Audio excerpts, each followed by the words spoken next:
Hey, welcome back, guys. So much fun. I love you all. And this is episode 2 of Ridding the Rot. So, session 2, anyway, experiment. So, last session, we had everyone's kind of tying up of loose ends over the 1 year interim between last campaign, Echoes of Mazana, and this campaign. So, you guys discovered different things, one of which Shy, Karhale, Jaskier, Adine, and Atoll went on a little trip to a little dragon nest to discover some new information, some new lore there. Midok, along for the trip as well, Midok and Shy snatched up a couple of those items, actually, while they were out, taking from the Horde and taking for themselves secretly. Karhale is not aware of this, neither is Jaskier. But the trip itself was pretty good. Karhale is now buddies with the dean, and Jaskier has now become a lot more jealous of Adine, and Atoll has gotten a little bit more oomph, we'll say, within being a hero, little folk hero in Tall. Now, other things, Kanari and Jen Yin got connected a lot better with the Baoshan Mountains and the council there, the Oni there. The Shido Oni have been helping her and Jen Yin discover more about Jen Yin's heritage. That he was born in, or his mother had gone off as a rogue Oni a while back and had gone to the far eastern continent, some place that doesn't really have a name here because people just don't return from there. Most people just call it the East. Now, among other things, let me look at my notes for last session. We're going to have you guys... Actually, I'm going to have Raoden and Shy roll for those scrolls that you picked up over the tapestry, actually, because that would have happened in the interim as well. So go ahead and give me an investigation check for Shy specifically, and I'll roll one for Raoden. Ooh, pretty good.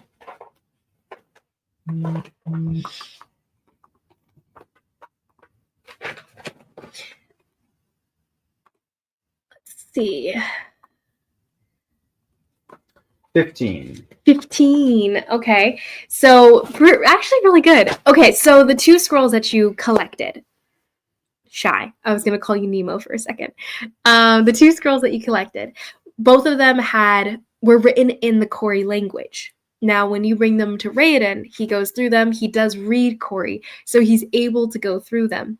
One of which is actually just a little legend within Kori. It tells the story of a little Kori girl who ends up falling in love with a mortal, someone that she's weaving dreams for, and she goes to the mortal realm and ends up staying there for forever. She eventually becomes a type of spirit of the land, actually, because her form doesn't have like a physical form, so she ended up almost melding herself with Mazana and the material plane to be able to stay and to survive. So she became something else. The dream weavers of the Kori are known to be able to shift and change and adapt as needed. Now, the other one that you have was actually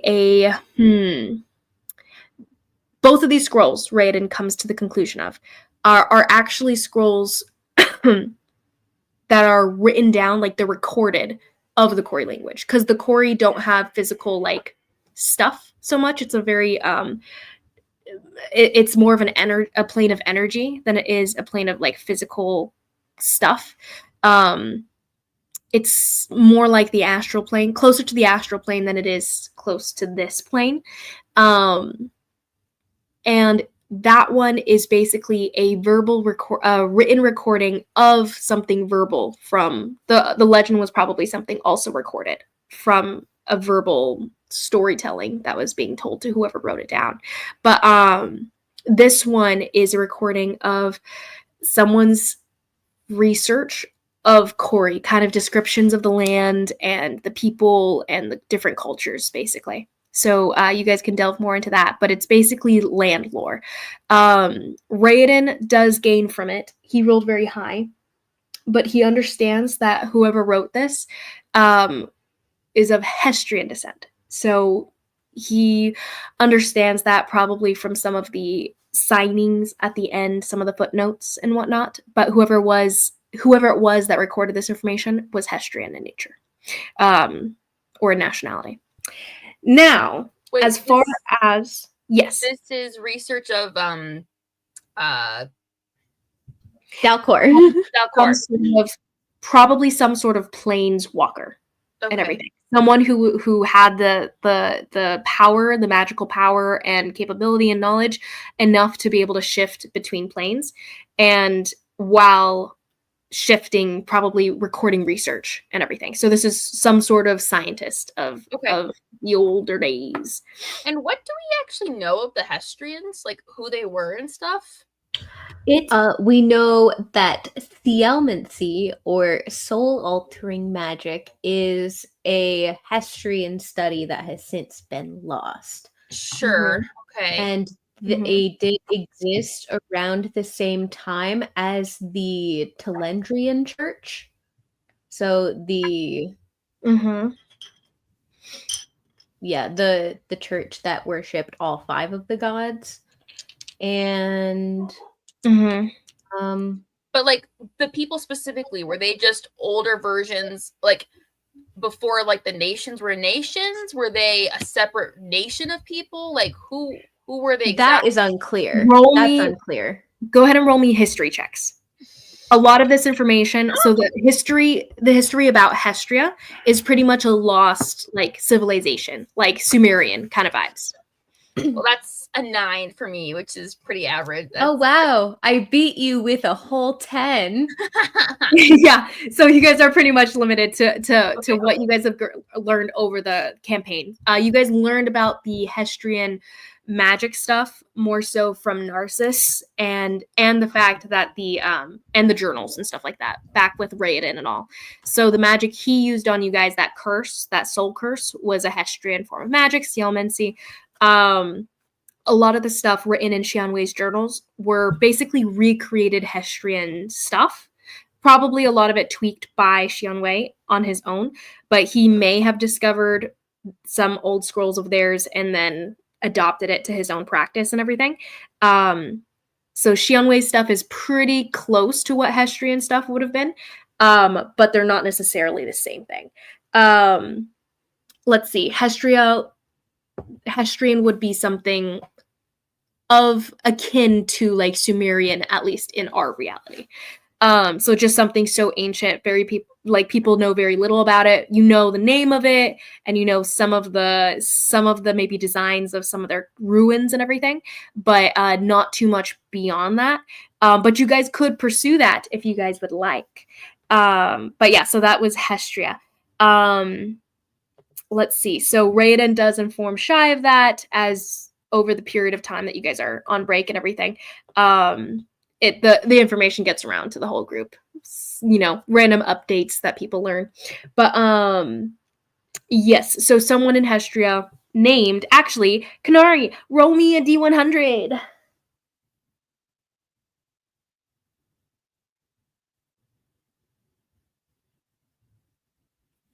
You're muted. Sorry, percentile die for the full.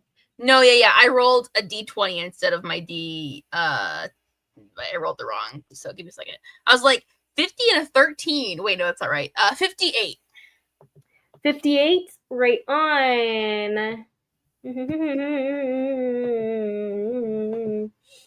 58. And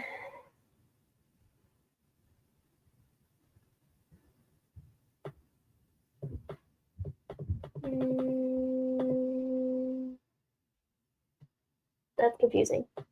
Okay, so it's written by Ledric Grempkin. Funny, like little setup there. Ledric Grempkin. I'm gonna make a note of this myself. Anyway, so also last session we have okay, so Kanari, you had discussed about trying to get Lan Chen to let you know whenever Hong Wenjun gets back in contact. So I will let you know as probably the campaign progresses. At some point, he will get contact and let you know or whatever, and you'll reconnect with Hong Wenjun. But as of right now, oddly, Lan Chen and Hong Wenjun have lost contact again. So he just doesn't respond to any magical contact while he's out. Yes, so that's a factor there. Any other notes? So from last session, Raoden told you guys that he has this hypothesis about where Mnemosyne ended up. And his plan of attack, yes. Teacher, you forgot about Kanari's dad. Oh, Kanari's dad! Okay. I told Izzy the other week that, oh hey, Jaskier and I went to the Achelon estate at some point. Would you have wanted to tag along to see if your dad was still there? I wasn't sure if you wanted to play that out or if like we had to do something else, because it was already established that we have been to Adiz and talked to, if not Achelon himself, at least talk to Emilios. Okay, so as far as Achelon's estate and that goes, you guys would have gone. Kanari, would you have gone with them like while they were heading over? She would have, for the sole purpose of trying to check on her dad and see what's going on with that. So yeah. So would you go to speak to him? Yes. I'd go with you for moral at support. least go like look at him. I don't know what I'm trying to think of what you would say to him at this point. Probably like still being a cunt. You suck as a dad. Isabel. Well, sorry. Okay, so the magical containment that they use for different mages and stuff like that, it's kind of like vibing Loki's prison, you know, with like an energy barrier of sorts, and it's this very like open little prison kind of thing with a writing desk and a bed inside of it. Well, when you do go and you speak, he doesn't respond. He's sitting there at a writing desk and he's writing on scrolls that have been parchment that's been provided, but he does not respond. And anything you say within that whole period of trying to speak to him, trying to garner a reaction, no response whatsoever. He seems to fully ignore you. Even if I use the mind link? Ooh. You would attempt the mind link and it will not go through the barrier. Okay. Okay, fun. In that case, I would just basically ask whoever checks on him, you know, the guards or whoever does bring some food, if he said anything over the past couple months or just anything at all that they can tell me, you know. Yeah, they would let you know. He hasn't responded to anything, any guards or anything. The food that they bring is gone. He seems to eat it, but no response. Like there's no communication. He seems to like completely isolate himself. Not that the guards are trying to talk to him so much. I'd say it's like maybe brief words or something that they might say, and he just never says anything back. But they're not really like they have no interest. Achelon and his people like have no interest in interacting with him because they don't know who the guy is and stuff. They were just doing it as a favor to you for saving his son. I would say the only person who's gone down to interact with him beyond guards that have brief, maybe one word interactions with him, without responses, is Patronus, who probably went down just out of curiosity to try to find out who this guy was. And they're not sure if there was any answers to Patronus because they were sent away when Patronus went down to visit Konotash Kue. Okay, can I do like an insight check or something to get a vibe on if like, is he still like there mentally? Has like, you know, is he just really ignoring her, or is there something more to what's going on? Yeah. Ooh, not bad. 18? 18. you are not aware. You don't know this man. You do not know him, for one, actually. And it just occurred to me that the role is meaningless because you can't see him. And if he's not speaking to you, you have nothing to base this on. So It's fair, I scratch guess. everything. There is nothing you can garner from this man because he's on the other side of a barrier. You can't feel him. You can't sense him. You can't hear him. Okay. There is nothing going on there. So to that effect, you can go ahead and roll for. Wait. You can go ahead and roll me. No, you just can't see. You don't know. You can't know. Did you want to pursue? Okay, so the guards tell you what they say, which is basically they have no interest in this guy. They just guard him, give him his food. The food disappears, so they think it's being eaten, but they don't pay attention to him very well. Like this is not a priority, and you get that. Just basic insight. They do tell you about Patronus, and would you go ask Patronus, I suppose?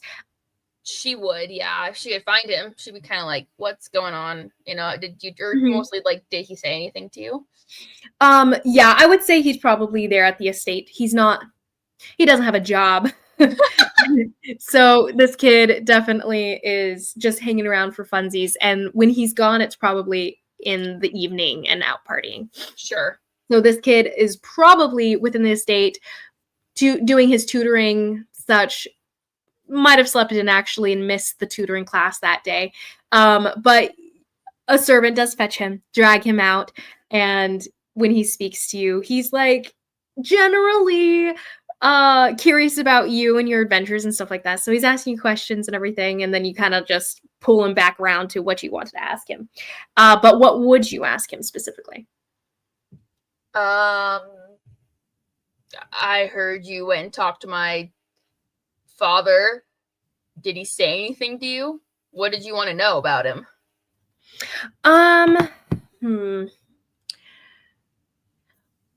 Well, I was just curious why exactly my family was brought into holding someone hostage.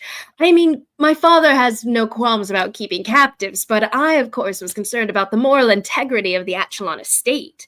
So I just wanted to determine for myself whether I thought it was worthwhile to keep such a prisoner barred to the teeth, I suppose. But he never talked to me. He didn't respond to anything I asked of him. I even offered him money, but nothing. Insight check. Roll that insight check. There we go, baby. What do we got here? Detect thoughts. I do have detect thoughts. Why not? Detect thoughts. It's been a minute since you played Kanari. I just wanted to make sure you didn't forget about it. That's fair. Surface thought reading of him, and I got an 18 again. So surface thoughts, 18. Okay, surface thoughts right out of the gate. He goes, I sincerely hope. He goes, I sincerely hope this doesn't come to a problem. And his eyes are darting, and you can't see that his eyes are darting, but he's taking in the fact that, okay, I have 2 guys on the east, 2 guys on the west. There's a few more down the hall if I shouted. I'm fine. It's fine. And those are his thoughts. He's quite, and from the insight check by his body, no, not like his body language. You can hear the heartbeat is a little bit racing. His breathing's a little bit quicker. He's a little nervous. But those are his surface thoughts. He's kind of unsure of where he stands and whether or not you will attack him. Okay, and then with the 8, does he seem like he was telling the truth though? Like my dad didn't talk to him, and that's all he really wanted with him? He definitely was lying. I'm pushing into his brain. I'm pushing deeper into his brain. I'm digging around in there. He's a minor. That's a roll for him, right? It's a saving throw. That's not a minor anymore. That is a save. Hold on. I think it's a wisdom save for him. Yeah, wisdom saving throw. Okay. So you feel a haze of energy happen. And as your like tendrils of your mind fingers or whatever reach into his mind, trying to sink deeper, you get pushed back out again, actually. Shoved back into your own mind, and he is now aware that you were doing it. So he goes, "Oh, excuse you. After all of the helpful spirit that my father and my estate has done for you, you respond by magically invading my privacy? If it weren't That's for us, very you'd be bad, sold bitch." off to the highest bidder right now, doing who knows what. Calm down. Dead, actually. Probably Dead. dead. Yeah. No, he was dead. We resurrected him with the Eltress. He was dead. Wait, he was. Oh yeah, you'd be dead, just straight up dead, actually. So if you like breathing, calm down. The point is, I know you're lying. Of you course. entitled little prick. My father has more than proven his your father, yes. gratitude in letting you house random brats in our estate. They are so annoying. Do you understand how ridiculous it is to have tiny little children running around your estate casting spells and whatnot? We have more than paid you back. Please, they're basically on the same intellectual level as you. They're just playmates at this point. Your father has proven his usefulness. I don't have to stand here and take this. And he walks away. She'll mind him and she'll say, I know you're lying. And if you do something stupid, you won't get a second chance at living. He continues walking away. Okay, that's fine. I mean, but I think he feels pretty at home in amongst his own place, his own security. Yeah. I would say, yeah. So he'll walk off in a huff. Yeah. And whenever you guys are visiting the estate, you guys are never alone. You guys aren't allowed to like roam on your own and everything. So Emilios, who is normally the servant that's walking you guys around and keeping an eye on you guys as long as you guys are at the estate, does come out of a corner, kind of materializes out of nothing. He almost fades into the background, even with you and your insight, or not your insight, but your perceptive skills. He doesn't disappear by any means, but he seems to sink into the background and almost like he's not there. And then you'll remember that, oh yeah, you can sense him at this distance. But yeah, so he'll step up behind you and go, my apologies, Miss Tai. Perhaps you should question the young master another day. He is not the most helpful. What do we... Emilios? He's basically the head servant of the household. Sure. Also the maid. He's a mage. He's been really helpful. I kind of... Karhale hates him, but Thea likes him. Okay. Mm-hmm. He teleported. He's the one who will send you guys magic circle out again. Yeah. She'll tell him. She's like, I know he's lying. He's got something more going on with my father, and he's crafty and manipulative. I don't want your young master to get any more trouble. So, Don't worry. We keep an eye on the young master and all of his machinations. Sometimes he'll slip out of his father's iron fist, but not all the time. He has eyes on him.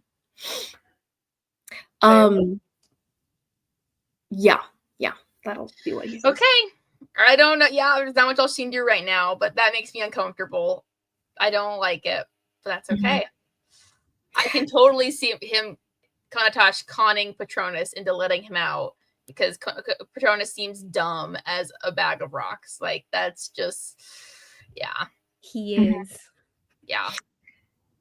Roll me a persuasion check, Kanari. Oh, okay. Oh no, I'm dropping dice. Don't drop my dice. Oh, it's not too bad for her. 15? 15. Okay. As you're getting set up to be sent out again, and you're in the teleportation circle room, that Emilios is setting this up and doing the ritual on the floor for you to send you off again. Karhali is probably on her way and still about to re-arrive after setting up some of the ethereal based stuff going down. But he will mention to you quietly under his breath, and he'll go, Miss Tai, you seem like a person with a good head on your shoulders. I do want to let you know that this Konotash, whoever this man is, the masters of the household are not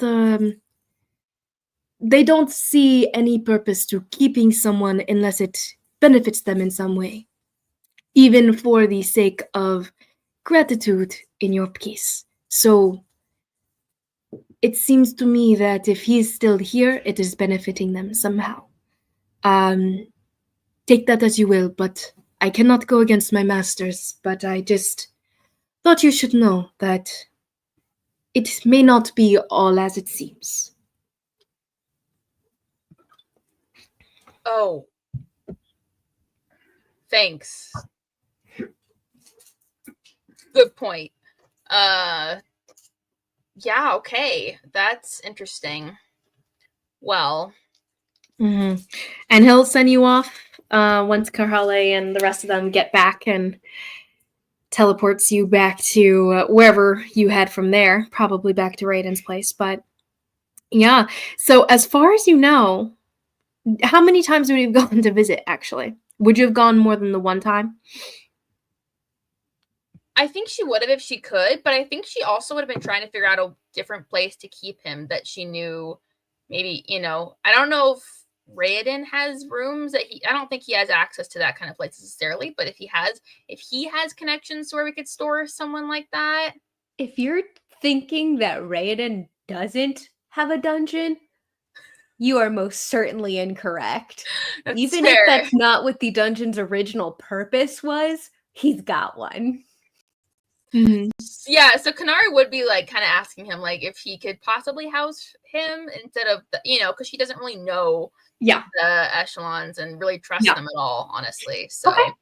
Yeah. So in that case, you ask him, he goes, well, I mean, might as well. Someone's reorganizing my entire guest wing, but sure, we can house a prisoner as well. I'll have to reorganize the dungeon again. I have a cage set up. You have a cage set up? That he could fit in. No, dear Shy. A mage will have to be contained elsewhere. I have a place. Don't worry, dear Kanari. You bring him here, and I will have somewhere available. Okay. Well, Kanari would rally the party, I suppose, because she's not going to do it by herself, and bring him over there. Okay, so at least over a period of time, it takes a little bit of time to collect the troops. But you do send your little parade over to Achelon's house to collect your prisoner. The guards lead you down, and they end up, using the magical stone that's keeping the barrier and everything, lowering it, and you guys are all like tensed up, ready to fight. Immediately as the barrier lets down, Kanari, and your mind link like reaches out to connect with another mind, nothing. We've been conned. There is a standing illusion of Konotash standing there writing into a book. Heck nah. And the guards all are like, what?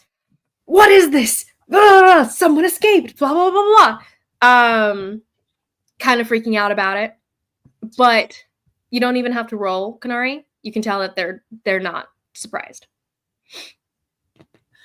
Kahale, either you go talk to whatever the heck his name is, or I will tear his head off and figure out what's going on. Okay, yeah, I can do that. Great.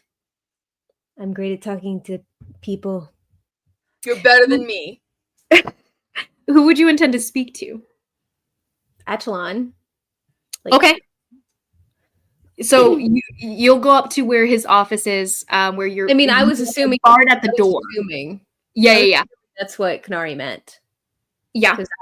Unless she did you tell me about your conversation with Patronus? I mean, she probably would have, but I would say take it straight to the top and see what's happening, and then you get stopped by the gatekeeper, the secretary of sorts, at the front. It's a young man, who one of the servants seems to be of. You've seen him around. He's one of the different servants that trails Emilios a lot of the time. And this guy stops you at the door. Is like, "Oh, I'm sorry. Did you have business with the Lord?" Unfortunately. Well, be that as it may, I will have to pencil you into his next most available appointment. And he'll show you over to a little desk, and he'll pull out a little book, and he's going to. Karhale doesn't move from where she stands in front of the door. He turns around and goes, "You do realize, Miss Bearsbane," takes a second to remember your name, goes, "this relationship you have with the Agilon household is part of why you even have an ethereal setup here. Anything that you do against the household will be held against you and the ethereal. You represent all of them. So keep that in mind." He flips through the book and lets you stand where you're standing. And he goes, "I have an available appointment about 3 months from now. Is that would that be acceptable for you? I have a 4 o'clock." Kanari walks up and says, "I don't." No, Kanari, Ethereal. stop. Kanari, stop, please. Please. Let me handle this. It's acceptable if you're okay with having a serial killer on the loose. Are you aware? Lord Achelon has no hand in anything that's been going on.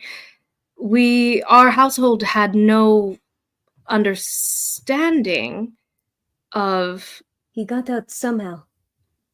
Yes? I would not know. It's not my. I just work here. Which is why I don't have a quarrel with you. I have a quarrel with whoever let him out. Because I trust that your security was tight enough that he wouldn't have escaped without help. Am I wrong?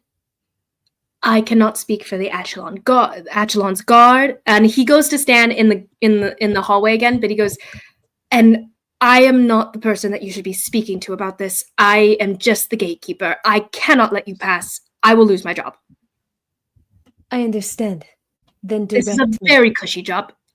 Please do not kill me nor push past me, because you cannot lose this. Yes. Who was the person that was written in for this time slot? As he was reading the schedule, I want to read his mind and figure out who was written in for this time slot. Right. Roll me a d4. 3. Even he's actually in and having an appointment here, and odd he's out. Well, dang. 3. Okay, so he at this point he'll just be like, "He's not even in right now. You can't even see him. He's gone out for whatever business meetings he has going on through the day. If you'd like to speak with him, I can put you in for an appointment." I don't care if it's him I speak to. I need a lead on where this guy went before he starts killing people of your good city. Yes?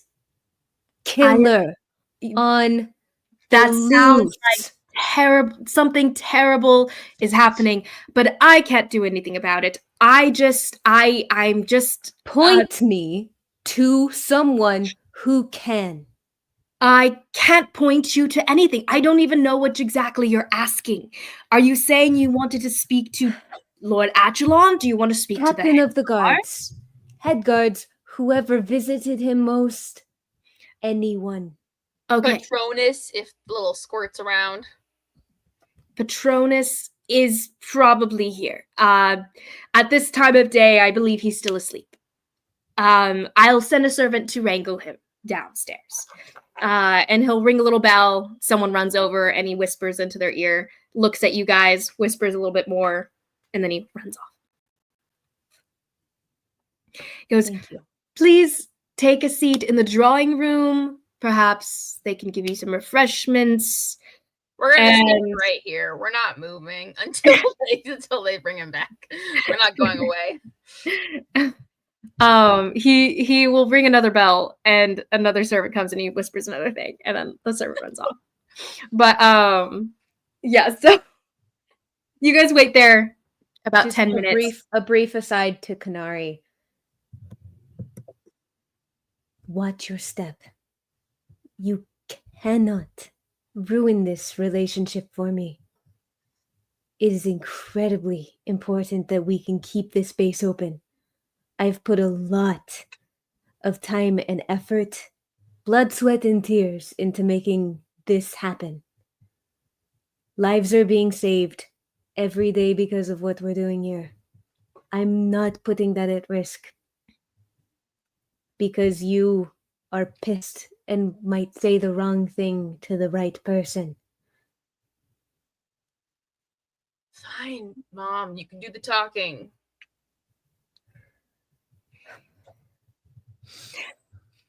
Emilios ends up returning with wrangled Patronus, who's scratching his head, and just his hair looks kind of in disarray, and he looks like he just woke up. He's rubbing his nose.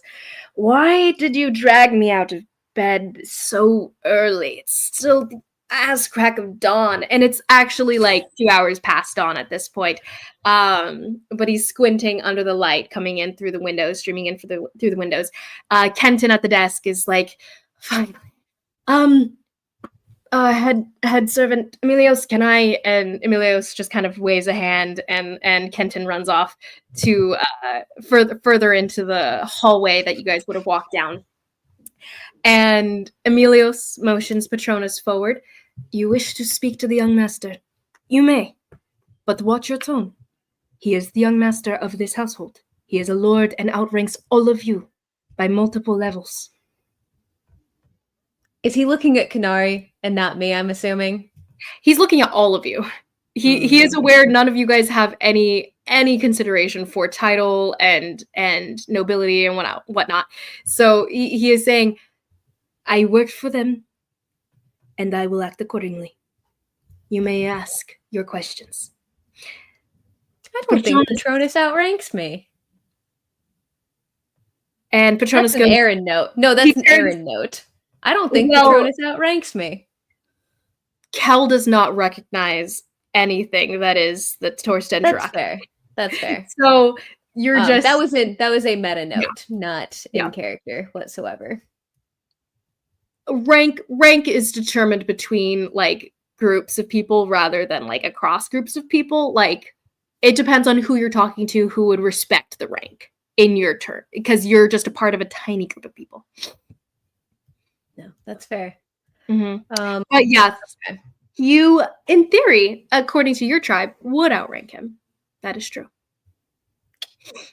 But all this to say, Patronus kind of scratches his head and goes, why did you drag me out this way? Would you care to let us know where our dear friend Konotash went? How should I know? Is he not in his cell downstairs like he always is? Dear, I am far too tired for this. I'm very done with this guy. And he's a... How many times do I need to clarify this for people here? Ruthless killer. Ruthless killers. There's thousands of ruthless killers. I'm sure all of you have murdered many people. And he looks you up and down.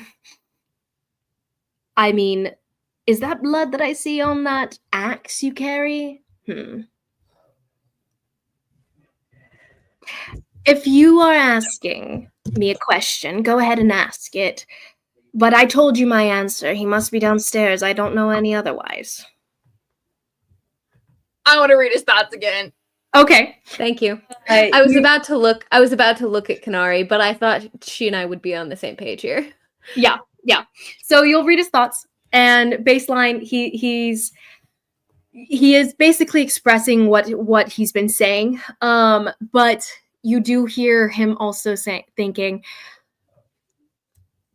I mean, Father's aware. I mean, how could he not? He knows everything that goes on in this place, and Emilios reports everything to him. So, of course, Father would be on my side. And he's like, they have no standing. They have nothing to gain and all to lose. They have no leverage in this situation. Father would be proud. That's kind of like where he's going in his mind. I want to dig into his thoughts again. You can if you want to. It's bad. We're going to try it. It's okay. We're going to try it again. Okay. He's going to roll. And at this point, I would say you can be made aware because Karhale and them are standing. Karhale is standing there and such. You can see Karhale that as she digs into his mind, and you can tell that she's doing this, she gets that like look on her face that only you know. But as she digs into his mind, you see a gentle flash of white energy on a necklace that he's wearing now. And he's rolling with advantage. So this time he gets a 12, which I don't think passes. No, it does not. He rolled the same thing twice. So okay. Nice. In that case, you push past. There's a little flash. You push past, and you'll get this information. At the same time as the flash happens, Emilios's eyes dart to it, and his brows furrow, and he starts to cast a spell. So, because you've cast something on his young master, you've started this like There's no casting. It's literally it's not casting. Yeah. But he is aware of what you can do at this point. How would he know? You've been around. You use your mental stuff a lot. Patronus, you used your mental stuff on him. Has seen your mental stuff. Felt your mental stuff. Has probably reported about. She's used it on Emilios before. What? Have I? Oh yeah, you have. Yeah, it was on Emilios specifically too. So, are we fighting? With that in mind, you do push back. What exactly were you looking for? I want to know exactly what he knows about where my father is or what happened to him. Okay, so you get a view of You're wondering where he's at. So you push past into his mind and you see the visual of this prison. You see a conversation taking place, and basically the words from Konatash.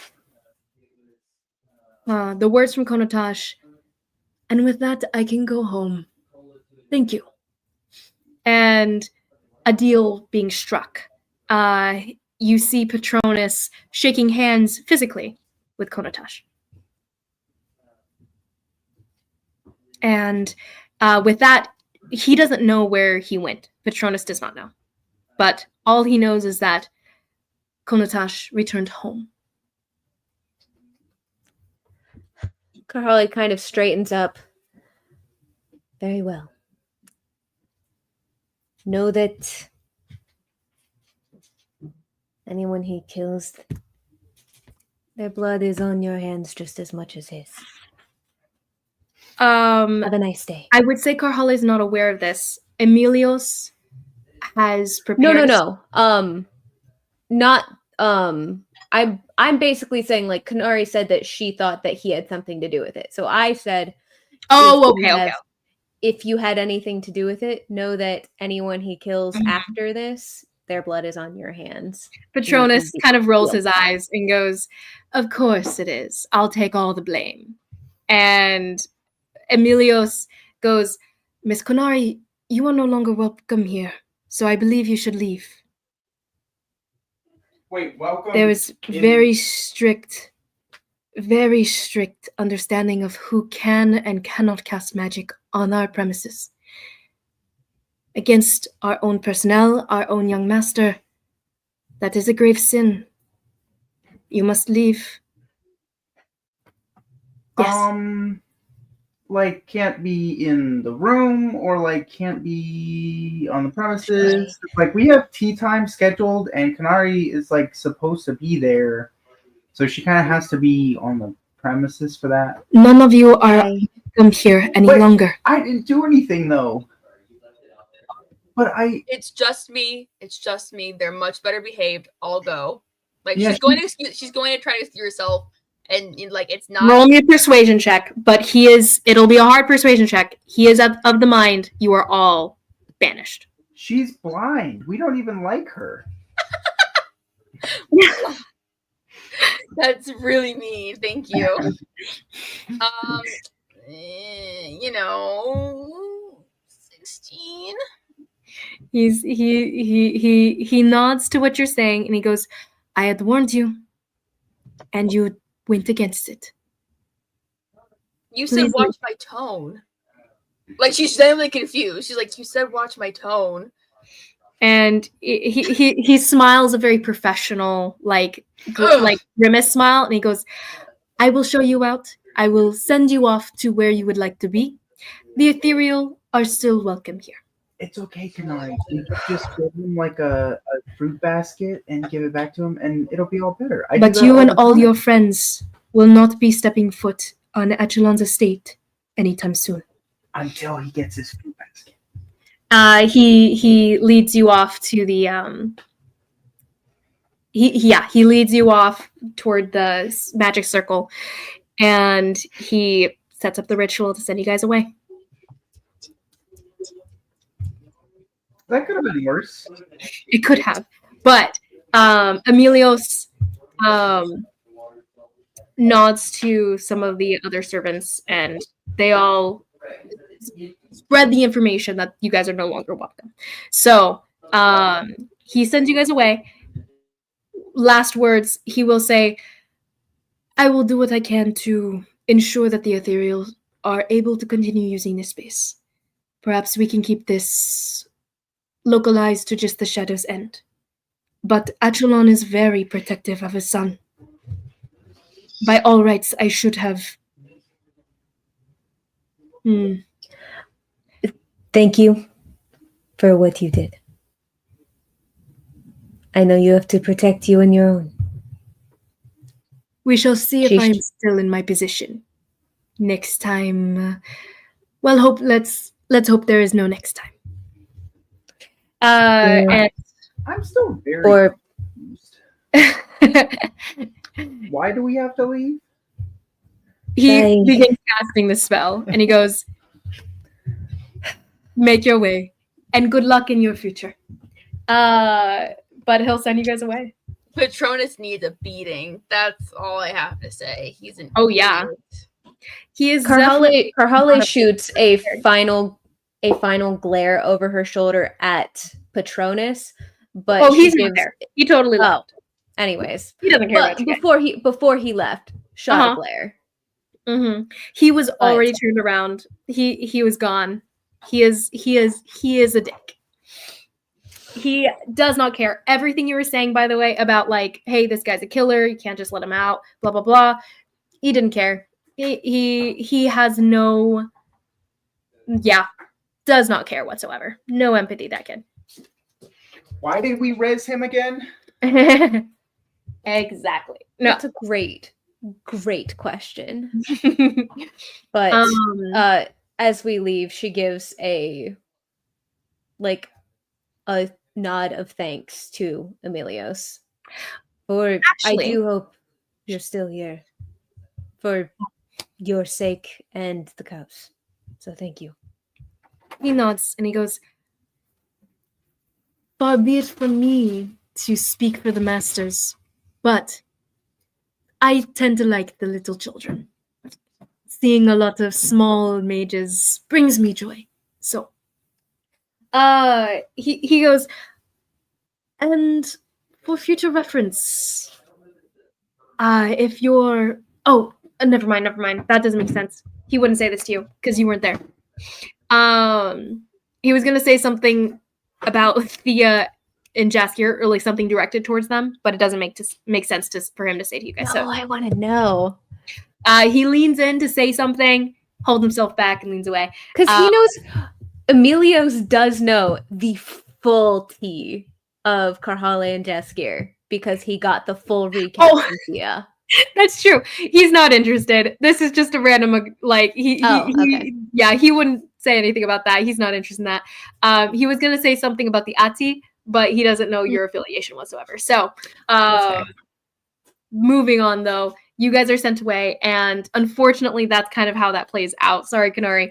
But your father had made a deal with Patronus early on, very early on, like right when you guys had basically gotten him situated there. Immediately Patronus had gone down for like a curiosity conversation and stuff. And Konotash had either conned him or made a deal with him of some sort. And Patronus has a lot of power for being a little fool. Not necessarily that the deal didn't work out for him to his benefit, you know? He just has no loyalty to you guys in that sense. Karhale, when we're all rich, very rich, and even more famous, we'll build another strong. She's not actually saying that. Sorry, no, to Karhale. Not this is meta. Karhale, when we are all rich and famous, we will build another stronghold for the ethereal and burn the Echelon estate down. Kanari is very upset. Like, she has it in her mind that she's going to come and exact some justice because of this. But anyway. For future reference, if you want to pursue this line of thought, by the way, Kanari, you can hunt down Patronus. You guys could sneak into the estate. You guys could do, there's a level of different things you guys could try to do to pursue what happened there and everything. So if you want to, you can. If you don't want to, you don't have to. But you guys could try to like run into Patronus outside of this, threaten him, stuff like that too. So he goes out partying on the town all the time. So there's ample opportunity. But yes, so anyway, circling back. Aaron, question. Is Jared available? He can be. Okay. Then let him know he'll probably be in for the next hour. So we're going to be within the next hour. Entering into your guys' experimentation. Is he Nemo? So wait, like in the next hour, like an hour will pass and then he'll probably join, or yes. Hour will pass is my thought, and then he'll probably join. So if he can be ready around that time, that would be good. Okay. I'll tell him. I don't know if he read up on the little notes that I'd sent him in he his would have, Yeah, okay. Then that works. Wait, when did you send them? Today/yesterday. Okay, then yeah, he would have. Okay, super cool.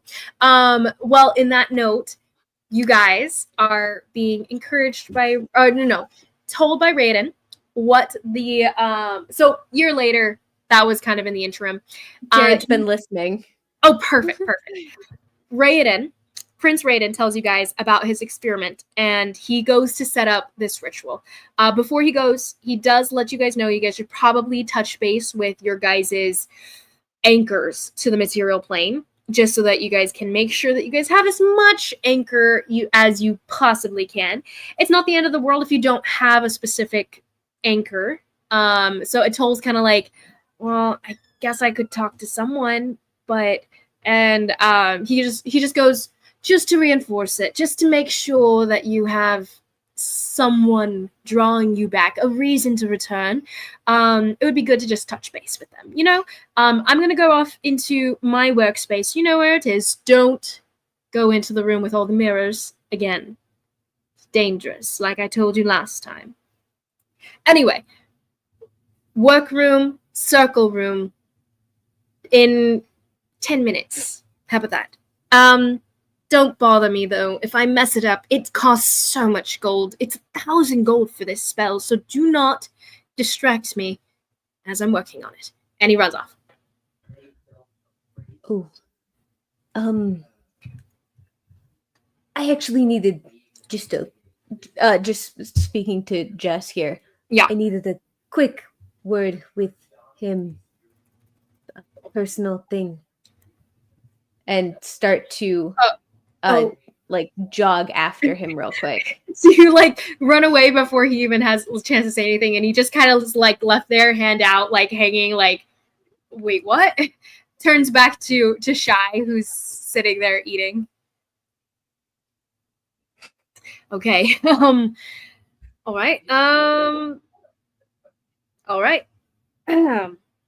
He actually walks out of the room and disappears from your guys' view. Kanari. Wait, you said I might need a roll for it. Do I not need a roll for it? Roll me a persuasion check now. Okay. Wait, who are you trying to talk to? Raoden It's or not very high though. It's not very That's high. it? The way you left, like the way you said it and the way you left, kind of leaves it like easy check. Okay, yeah, sure, but not with what I rolled. What'd you roll? A 4. Plus my Dang. persuasion. So, or wait, no, it's a 3 plus 4. So Oh. 7. Okay. Well, that's really low. And he seems like his interest is piqued and he leaves the room. From Kanari and Shy's end, he seems like he's like, what? And then he steps out. As far as for you, Kanari, Jenyen is sitting next to you, turned to you, and he goes, are you sure you should be testing something like this on your own soul? Wait, what's wrong with my soul? I'm just saying, spells that affect your soul are difficult. And he motions at himself in the way that encapsulates the whole spell that's still hanging off of him. I assume you told him that he's at risk of being Yes, she would have told him. Yeah. You can tell that conversation way back when put him on such edge. Like, to the extent that you kind of regret telling him, but you don't regret telling him. Yeah. Yeah. But he is definitely on edge, and he goes, I do not know how much you can trust this at all. Anything to do with your soul, it's better not. I get why you're nervous, and it's valid. I mean, I don't know. I guess I feel like it's, well, I guess I don't really owe anything to Nemo, but I don't know. I feel like if the rest of the group is going to do this, I feel like I need to have their backs, like they've had mine. You and I wouldn't be here if we didn't have them. And I've got Ty. She's a good enough soul for the two of us. She'll keep things in check. So don't worry about it. I've got double the soul, so double the protection, right? That's a whole lot of pressure, Kanari. I don't know about that. It's okay. It's just to make him feel better, Ty. It's fine.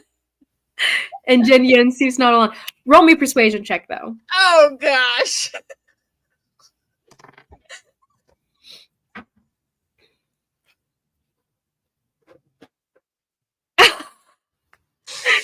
It's fine, right? No big deal. He gets up. He goes, I'm sure. And then he walks out. Oh no, is he mad? Is he upset? Atoll leans over and is like, is he okay? Is he upset, DM? What is Roll me an insight check. Okay. That's a dirty 20. Dirty 20. Him getting up and walking out was less anger. You know him very well. This silence of his and the quickening of his breath and everything leads you to more of determination rather than anger from him. You hear his footsteps leaving in the direction Raoden went. Are they? I was Sorry, I was trying to text Tori because I was trying to figure out if she picked up from work. You're good. Is he supposed to follow Raoden? What were the instructions Raoden gave them? No. Oh.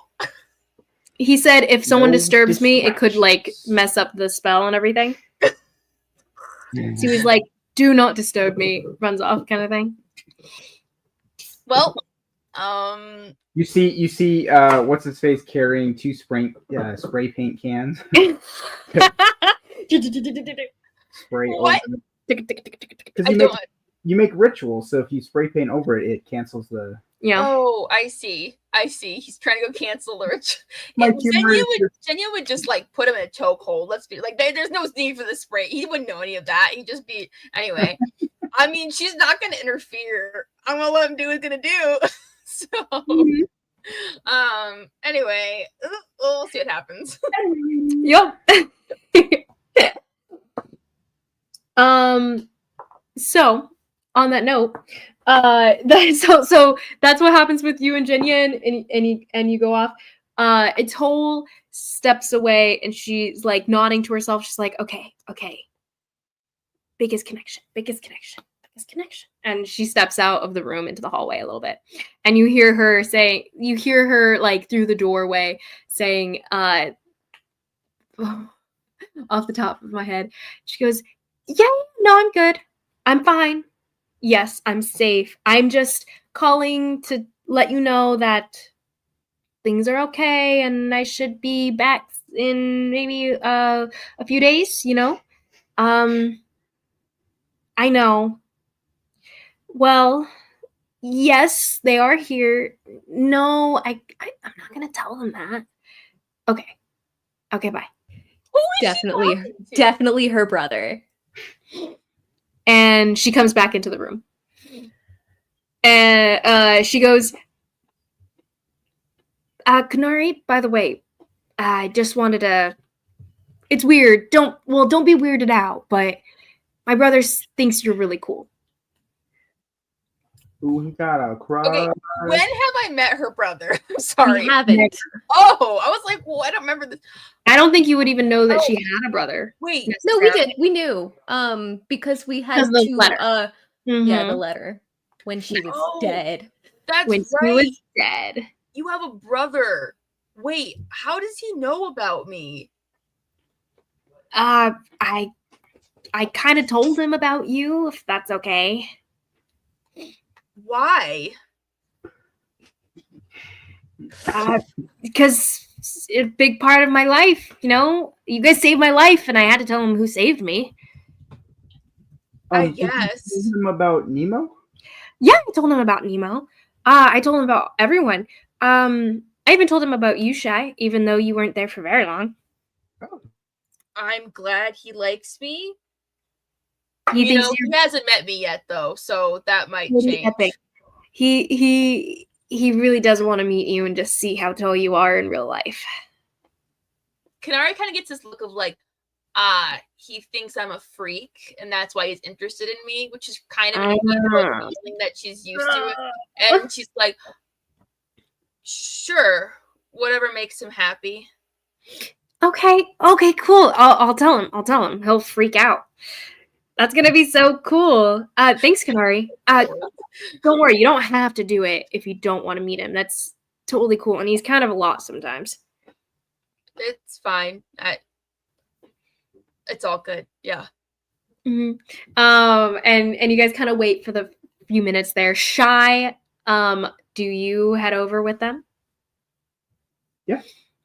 Okay. I'll put some tarps over my unfinished boards out in the open air. Oh, in the renovations wing at this point. Yeah, you go out there, put up some boards. I would say there's probably some creatures in some of the finished cages and setups.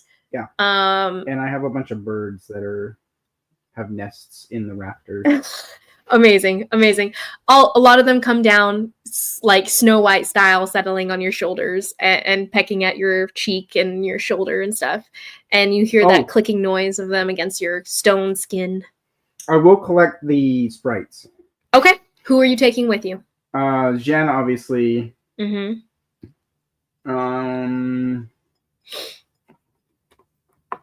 Actually, that is a good question. Come back to me on that. Okay. I will figure that out. Okay. Jen, obviously, and then you can take up to 4. Yeah. Okay, so then you guys all collecting again with Raoden after this, actually. Sorry. Karhale, you ran off to speak with Raoden really quick. You catch him before he gets to the room. Yes, right that's what I was hoping. Go across the threshold. Okay. So as she's bounding up to him, when he looks at her, it's almost like looking a little bit into a mirror when he gets to her eyes. It's a very similar, slightly manic gleam to what is usually in his own. He turns back, he goes, what? Is my hair messed up? Do I have something on my face? I have a plan. Oh, please share. I have an idea. Okay. Which is basically an almost plan. It's a terrible idea. You're going to love it. Kanari and Jessica are going to love it significantly less. Oh dear. Oh, so my family. Tell me what it is. I'm burning with curiosity. So, you said you need their essence to track them. I have a theory. So, your family, yes? Yes. Okay. Yes. All right. I'm tracking. I may not have a thread connection to my uncle, but I do still have his blood. And we've talked about that. It's not enough. But what if you had a sample of his blood and the blight? Could you find them? That's a thought. So if I reached out, my friend Trig, we have a connection still, and I was able to contact him a bit ago. If I reached out to him with Twinning Dreams, last time the blight infected me a little, not much, but what if I pushed it? What if I pushed the limits of the connection and allowed the blight to infect me? Then you could use me. My dear. And his eyes are like manically glinting too. And he goes, see, that would work. That would work because I would be able to track the blight itself across. It's so unique from what you've described and what I've been able to research that I would be able to use that as the thing that draws me in. And your blood, of course, would help me. The thing is, my dear, I don't think you understand. You won't be able to use Twinning Dreams on Trig again. When you contacted him the first time, he must have still been on this plane. He must have still been able to connect in that way. If someone's not here any longer, you can't use Twinning Dreams on them. They have to be in Mnemosyne. So, unfortunately, my dear, I don't think it's going to work unless you can contract this in some other way. Perhaps we can find a source of it, but it has to be closer to the same concoction that would have infected them. So, I mean, perhaps we can find the location that they were infected in the first place, or whatever infected them in the first place. Unless you can connect with him, unless he's here on this plane, it won't work. But we can attempt. Perhaps they'll return, or something, you know. Nonetheless, that would give me a better time of divining their whereabouts if they did return to this world. So keep it in your back pocket. We may be able to use it. I've seen it before. It's come up in dreams for me before. I've seen it. From what those dreams were that you were telling me about, they've since stopped, have they not? And like him mentioning it, you are aware, you guys haven't had any dreams since you guys left Tal, more so. You guys haven't been in Tal for long periods of time, for the most part. and you haven't had another instance. No, you're right. It was probably not a good idea anyways. No, dear. It would have worked if he were here. That is also my struggle. At least, we do have an option, a very strong option, because my divination works relatively okay on locations and people that I've met, but I've never met your family. None of them. It doesn't work as well in that context, and everything that Sigrun was able to give me to use to divine through was old. When something grows a little too old in contact, most of what she had of her brothers wasn't really his anymore. It was more hers at that point. Well, nonetheless, keep it in your back pocket. We may be able to use it. And perhaps just keep an eye out for any more of this light. Perhaps if you can contract it from someone else, because it couldn't have just infected them. It must be all over somewhere. We'll keep track of it. And he turns back to the room and he goes, if you will, I'll need a few minutes to set this up, but we should be good soon. And he pulls out a little cubby, like a little box full of different vials that chink, chink, chink, chink against each other, pulls out some chalk, and he bends down to begin.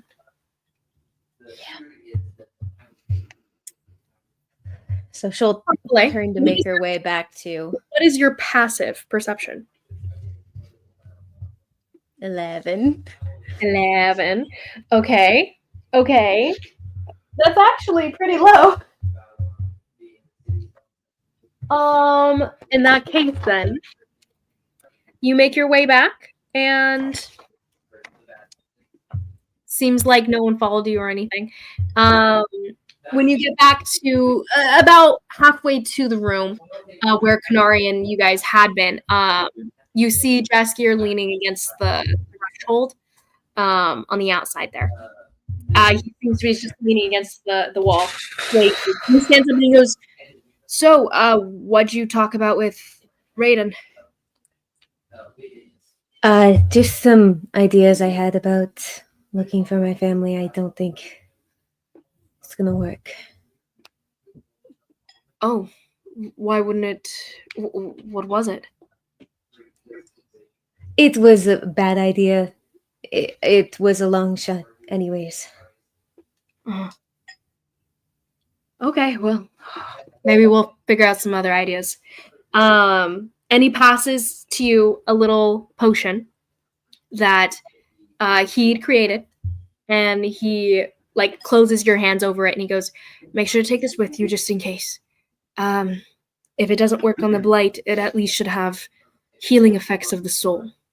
So keep it next to you just in case. I genuinely don't trust this man and whatever he's doing, so just be careful. Oh, on your way back, by the way, you passed a stalking Genyan who was stomping past you. Oh. Can I roll an insight check on that? Totally. Okay. Roll that insight check. My goodness. Whew. She's back. After some bad rolls, she's back. Huzzah! That would be a 24. Nice. 24.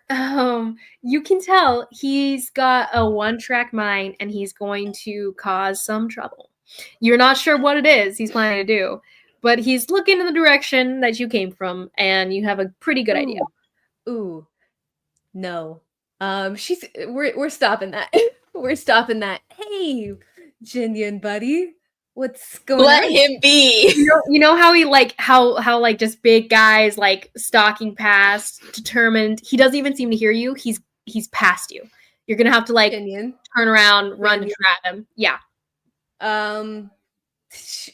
I don't want him, like, I don't know what he's doing, but he is stalking forward with malicious intent towards this resurrection ritual, where Raoden just said no one disturb him.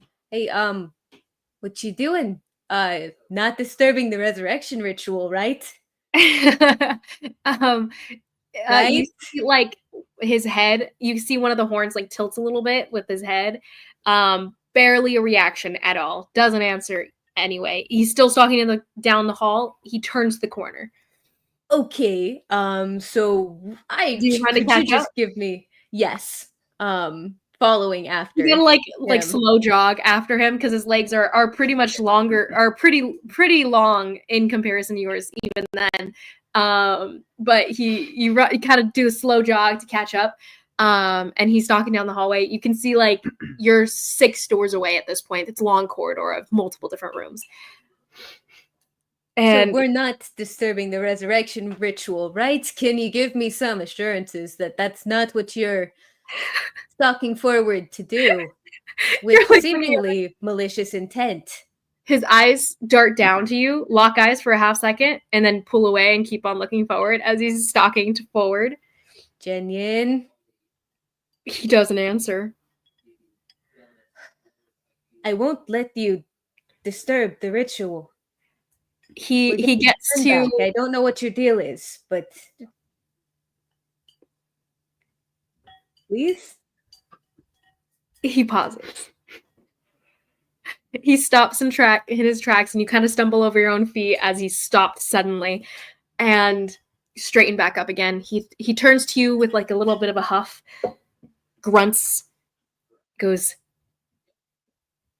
You can't trust mages.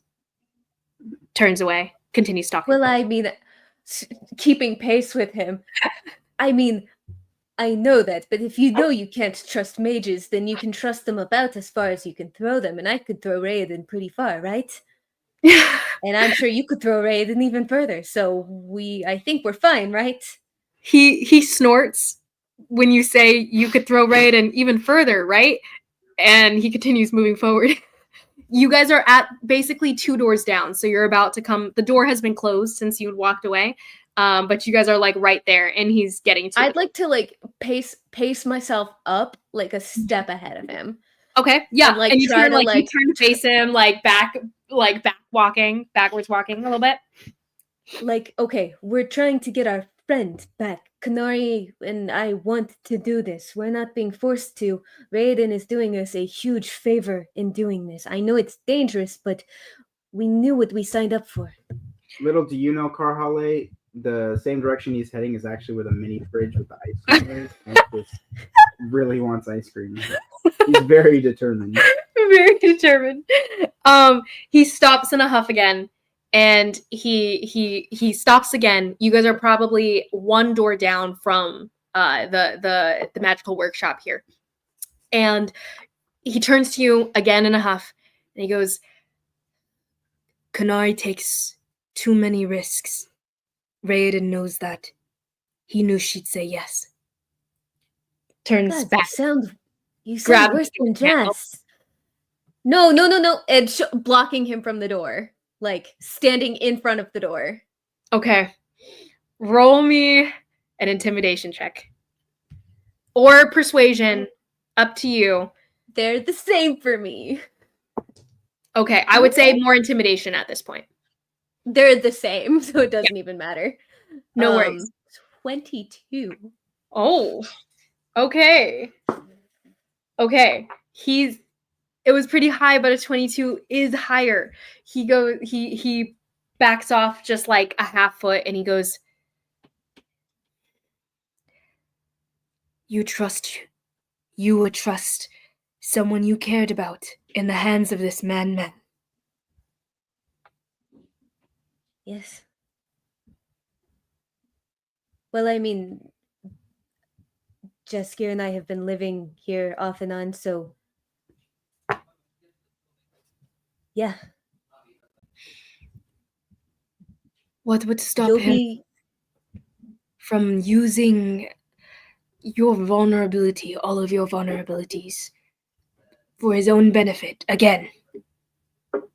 Well, I'd really hope. Those nice big muscles of yours. You can't. Kanari, would you have told everyone that he still is at risk? Would he have been okay with that?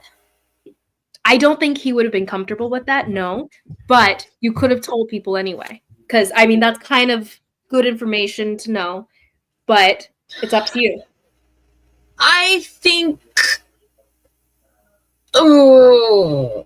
So shy. His lips are sealed. Sure.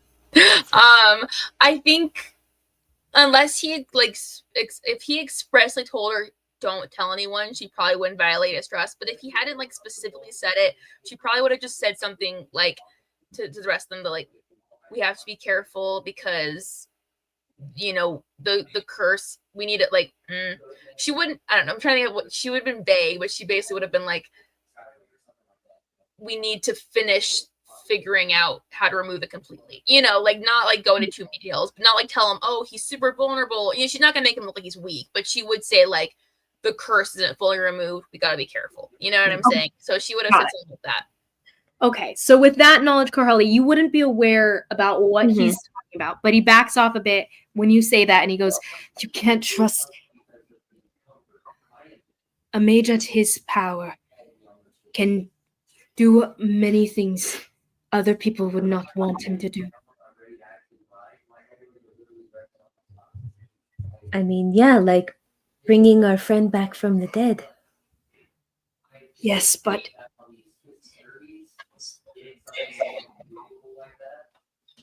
come on, we are the shadow's end. We watch each other's backs. I can go into this with full faith, knowing that Jaskier is watching my back. I trust him with my life. Kanari trusts you with hers. And I trust Raoden to an extent. I know what he can do. I know he's dangerous. You can use dangerous people. You've seen that, unfortunately. And he leans down. He's about 1.5 feet. He's got about 1.5 feet on you. He's a very big guy. Leans down, teeth shown, long, curving, gleaming in the light there. I'm a dangerous person, and I'm aware. Which is why I'm not worried. He backs off, stumbles back half a step because he realizes that he was just towering over you in that way. Nothing. She took one more step forward. Yeah. And it is very much something you are very used to in just all of the burly grandstanding that your tribesmen used to do all the time. She's the runt of the litter. She's accustomed to not backing down. He turns away and he goes, if Kanari does not come back, I will kill him. And he turns. That's fine. And that's probably what I was coming. And Jenyan kind of stalks away, not in an unkind way. You're familiar enough that this is just the way he is. And he just seems more irritated than most times, and he stalks back. Kinari, you're kind of ooh, wonder how that'll come out. But he kind of calls after back in. Thank you. You hear a grunt from down the hallway of him acknowledging the thanks.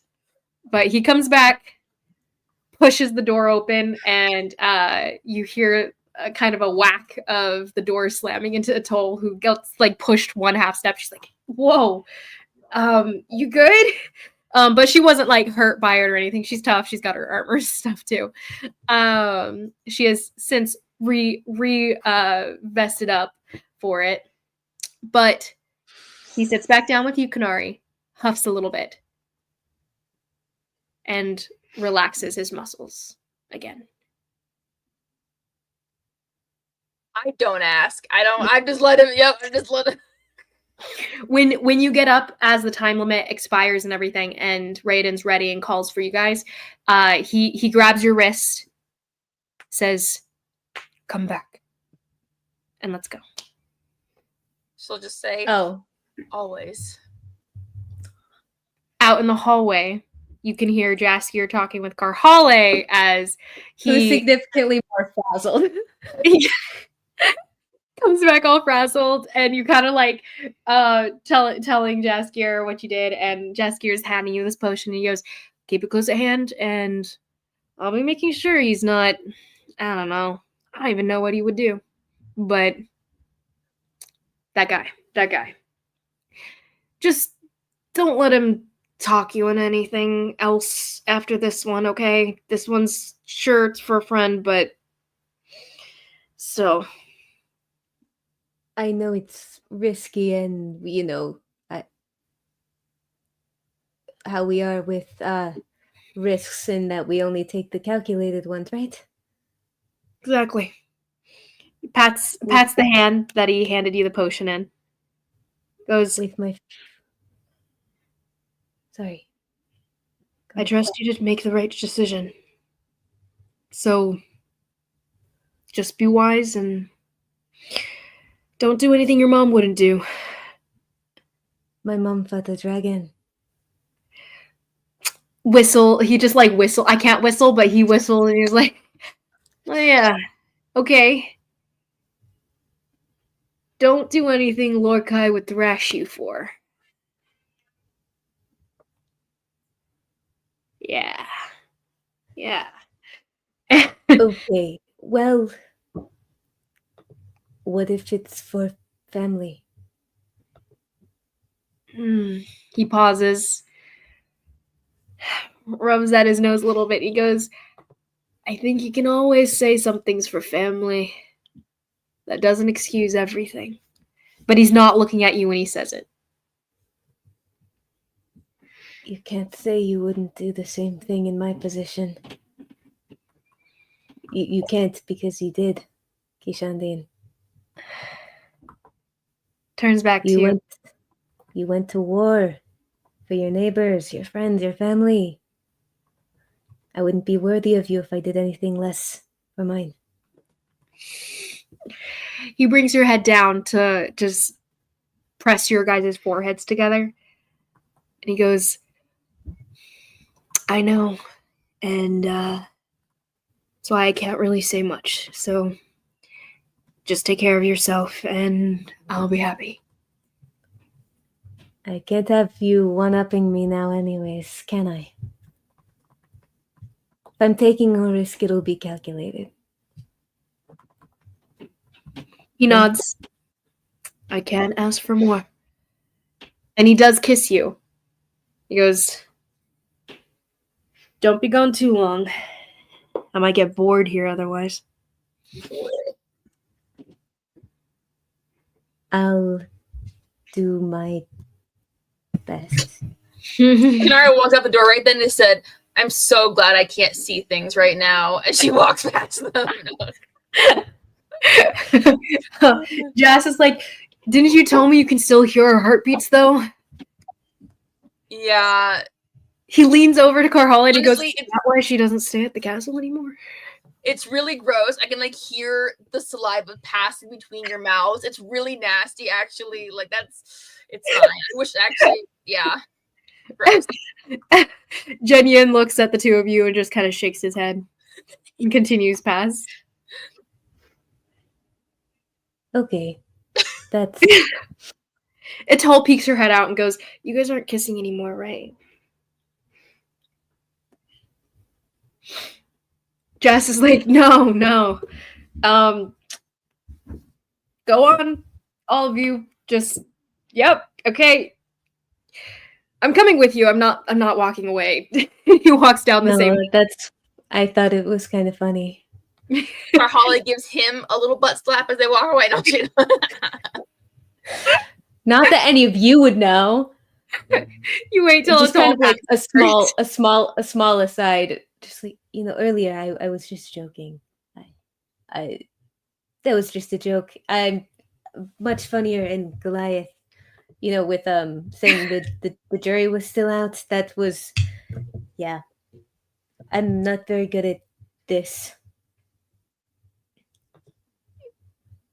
Us. Hey, if anyone knows not being good at this, it's me. So, no apologies needed here. We'll talk more when you get back. And you'll be back soon, so it doesn't matter. 'Cause you'll return, soul intact, fully yourself, not infected or anything with whatever goes on out in the beyond. He walks away. Walks towards Raiden's workroom there. Don't worry. Calculated. So Raiden has finished setting up the ritual. When you guys return, you guys see a large circle similar to multiple different spells that you guys have seen cast ritually in the past. This one, however, seems to be all drawn out in chalk first, and then he painted over it with melted silver. He had to melt down multiple pieces of silver for this. And all of it seems to be semi-permanent on the floor. We'll see if it sticks around by the time you guys get back. But there's one, a sort of string. Those stars that you can make with string art and everything? You can see, like, it's not quite a star, but it's like a four-pointed something there. Yeah, it's more like two triangles up against each other. At each point, he points at them and he directs each of you guys to go and sit at each point. So it Toll's at one, Shy's at another, Karhale, Kanari, sitting at each point. The men here standing back, except for Shy, of course. The men here standing back and staying in the corner of the room, both of them giving Raiden the stink eye, which Raiden does not notice as he is describing and elucidating, extrapolating on what you guys may feel while you guys get there, how it's going to affect your spirits, the different things you guys might see, and the things that you guys should look for. He does let you guys know that a lot of where you guys are going, from what he can tell, it's going to be less physical as Mnemosyne is. So your guys' thought processes, your guys' mental capacity is far more important and far more at risk and useful to you out there. So everything you guys will be doing will be more of a mental art. Yes. Can I make us some tea before we go? Good idea. Raiden nods to you and he goes, very smart, Miss Kanari. Very smart indeed. He motions over to a little tea setup he has in the corner. Not necessarily for this purpose, but he has tea when he's working on things periodically. And he snaps a finger and the little tea set kind of floats over to you guys for you to be able to set it up. And he goes, just put the tea inside there and I'll be able to boil it from here. You're ruining the art of it, but that's fine for now, I guess. We're in a rush. He goes, I mean, it's faster. I don't know what the problem would be. What art? But he just kind of shrugs it off. He would microwave water for tea. Exactly. That is literally what he's doing. Crap. I can't look it up. But whatever. What is the tea we have? I can look it up. I guess. Yes. So Shamamale, as Isabel would say. Hey. That is so funny. Is it actually Shamamale for No. For wisdom? Oh, for wisdom. I was saying it Shamamale. Wisdom, or do we want intelligence? It's up to you guys. Ooh. My wisdom's not all that bad. But I'm gonna have you guys all roll to see if it's still effective. What? Sorry, what? My intelligence sucks. Your intelligence is not great. Shy's intelligence is also not great. I think we should do an intelligence tea shot, in my opinion. So yeah, I can get that pulled up while the DM narrates. Okay. you can definitely make that for yourself and give it out to the four of you guys who are setting up. Etoll sits down, drinks it one go, and she's ready. She has her sword balanced on her crisscross legs on her knees, and Raiden goes, keep your weapons on you. Miss Atoll, yes, that is a perfect position for you. You guys are going to meditate on everything you are holding at this moment. Everything should stay with you, so to speak, in this mental realm. It's going to be less physical, but you will still be yourselves, sort of. Maybe a little bit more. But we'll see how this goes. Keep in mind, when you're there will be an anchor keeping you tied to the material plane. In theory, it will stay intact. If it is not, if it is cut by any means, you will be sent back into your body a little bit roughly. So try not to let that happen. The anchor should be of help with that. Now, let's see how this goes. And he starts to cast. You guys see the light starting to glow below you guys. The silver itself starts to glow this bright white and greenish hue. This bright gold takes over in that moment. It starts from one end, from where Karhale's sitting, and it spreads out across all the lines of this circle drawn beneath you, painted beneath you in silver. The glow of this golden energy brightens until it's light shining from below you, and you can see the shadows being cast on all your faces until everything goes black. From what you guys don't see, all of your bodies slump forward, and you guys are all like hunched over in this position with your guys' weapons either on your knees or still on your backs, but you guys are all asleep, and your bodies are mere husks. They are vacant, but there's this glow that overtakes your bodies. Jen Yin and Jassy are kind of tensing up as this happens, and they end up speaking up and asking, right? And like, whoa, why'd they do that? Why'd they do that? Is that normal? Are they supposed to do that? And Raiden goes, yes, calm, shh. I need to focus. It is all normal. And you guys open your eyes.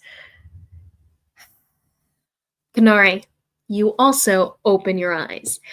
It is less seeing than it is sensing this world around you. It is something else. It is not a physical world. It is as though you guys are in the middle of a night sky. Purples, blues, and deep blackness all in the distance. There even seem to be pinpricks of different lights at a distance as well. Your guys' forms materialize on this piece, this chunk of obsidian rock almost, reflecting the distance almost, as though it is reflecting the light of the distance, except it's not, because when you look down, you can see it looks almost like galaxies to you, Karhale. Kanara, you wouldn't have something to compare it to necessarily. But Karhale, when you look down, the galaxies reflected on what you're standing on are the galaxies you're familiar with, the constellations and such you're familiar with. When you look up, all of those lights, the pinpricks of lights in the distance, are completely unfamiliar to you. They don't necessarily even look like true constellations. The collections of the lights are a little bit too continuous, repetitive, less like what you're familiar with. But you couldn't really describe it anything other than a galaxy in the distance, than the universe, than the night sky. Everyone go ahead and describe to me what you guys see, actually. Because what you guys are seeing of each other are your guys' souls in another physical form, similar to the soulscape from way back with Nemo, when you guys entered his soulscape. This is quite similar. So as you guys appear, how does your souls look to one another?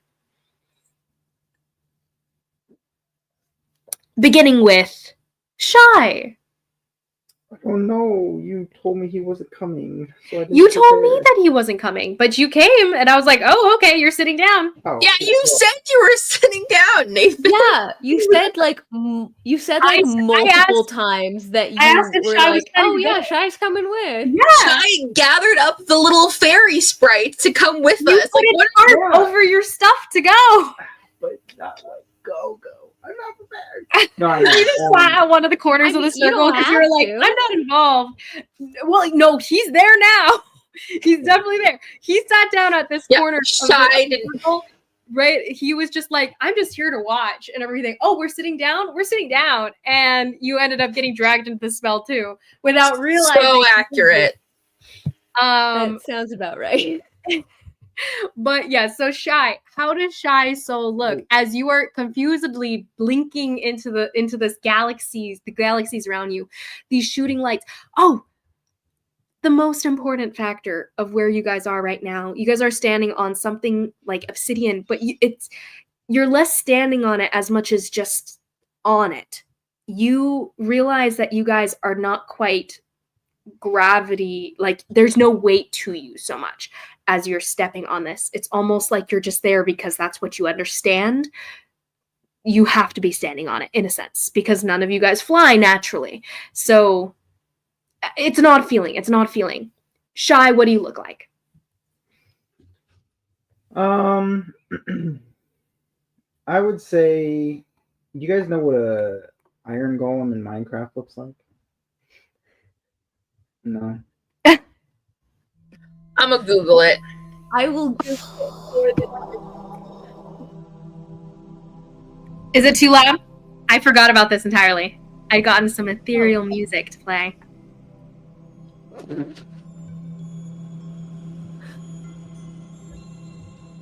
Okay, Nathan, Okay. I see what you're talking about.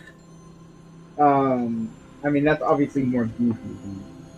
But Wait, where'd you send it? Oh, Izzy and I just Googled I it. just Googled it, but I'll send a picture to you, Liz. Oh, thanks.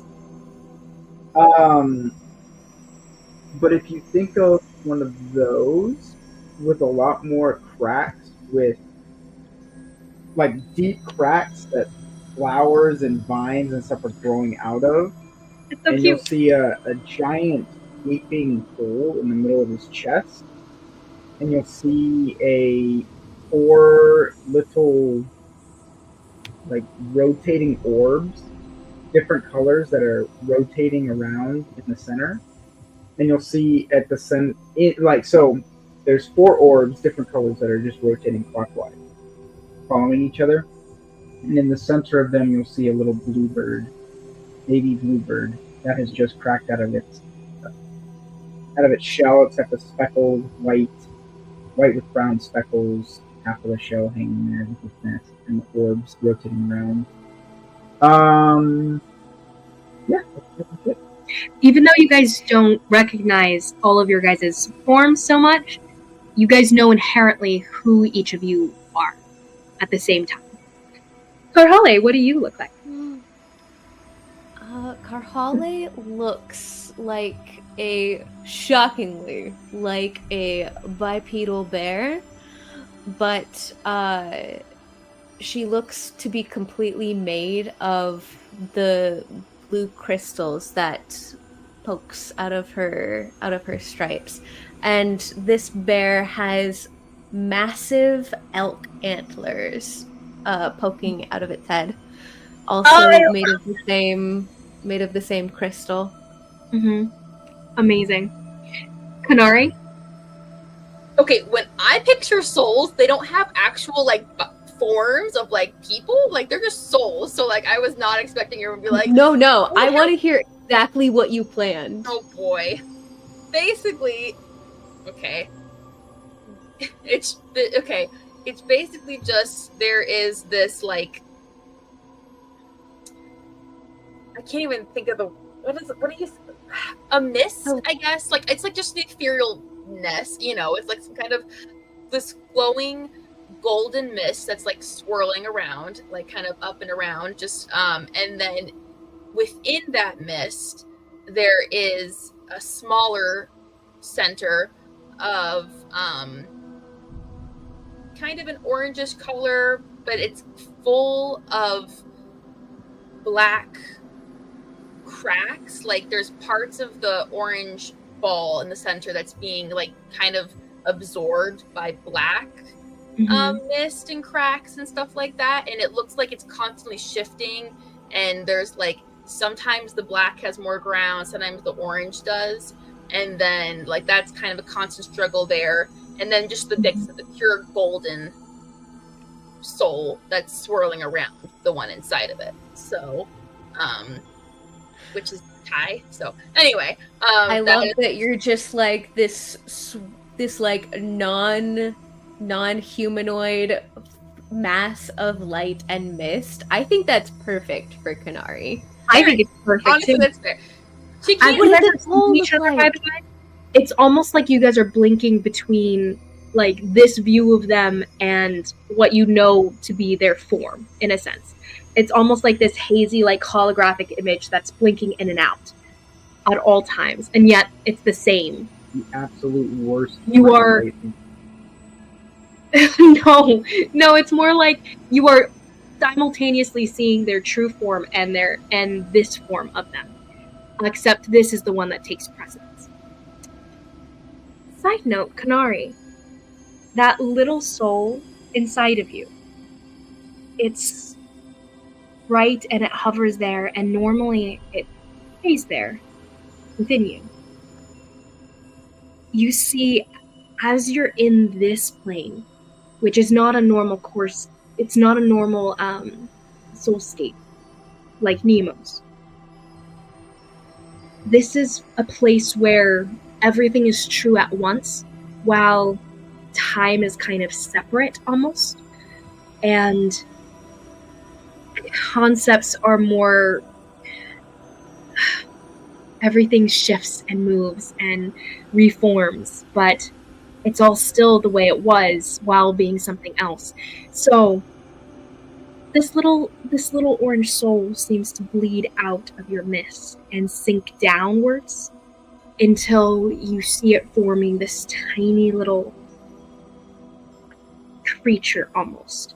This tiny little soul that has these pinprick golden eyes. Not eyes so much as just these two dots of light at its center. This small, tiny, almost like a hood circling this blackish energy that's more void than it is something. You see these tiny blue lights curling up out of this small triangular creature almost. And these blue lights that come up almost look like antlers too, Karhale. These two little pinpricks of light. Her eyes blink a little bit, and she's standing right in front of the haze that is you, Kanari. She's still, the orange light that you saw crackling in that soul are now blinking up at you. And you could see them looking at something that seems to represent someone you've known for a long time, and you inherently know it's her. And she kind of looks around herself a little bit, raises up these 3-fingered hands, drops them. They're almost the same size as she is. It's hard to tell actual size in this kind of world, but she's a lot smaller than the rest of you. So she's like a Pac-Man ghost? Maybe even a little bit more brittle of a soul than the rest of you. Not quite a Pac-Man ghost, no. I'll send you guys a picture. Guy will go up to her and like get on his knees and just look into her eyes. Tai? She blinks up at you. She goes, "I'm Tai. That's me. Yeah." And wait, can you guys hear can her? We hear her? You can hear her right now. What? Whoa! Tai, I have so many questions. First of all, I am so sorry that you have to live in her head. Rude. No. You're so mean. No, she's the strongest, kindest soul I've ever met. She's probably the most like straightforward and pure soul that I've ever met, honestly, too. You know, everyone always thinks something of themselves or puts some front-word protection of themselves like a mask all the time. The only souls that I've ever known, she's not like that. She's who she is. And that's what I like. Shy's gonna pet her head and see if she reacts the same way that she normally does. Oh, she kind of preens a little bit under it, actually. She's gotten used to you reaching out at her. She doesn't quite look like what you normally see her as. The colors are the same, and you see a lot of them just spreading out into a form that she seems to think of as herself. But you recognize the colors, you recognize the soul, so it is more of the same. She goes, "It's nice to see you." You can actually hear me. I can. I think it's very sweet that you try to interact with me. No one ever can. No one ever tries. Well, you always look so lonely, so... Again, rude. Oh, no, I don't mean you, Kanari. You're No. I mean, like, Not outside you. of you. Oh. You're perfect, Ty. Shy, that was rude.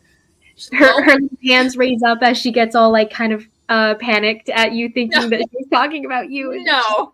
Oh. Yeah. I am going to try... I would like to have a bouquet of flowers. And does anything happen when I imagine growing a small little pot of flowers? When you think of this, nothing seems to appear. Tell me, though, what is everyone's wisdom score? 13. 13? Wisdom score? 18. 18? Okay.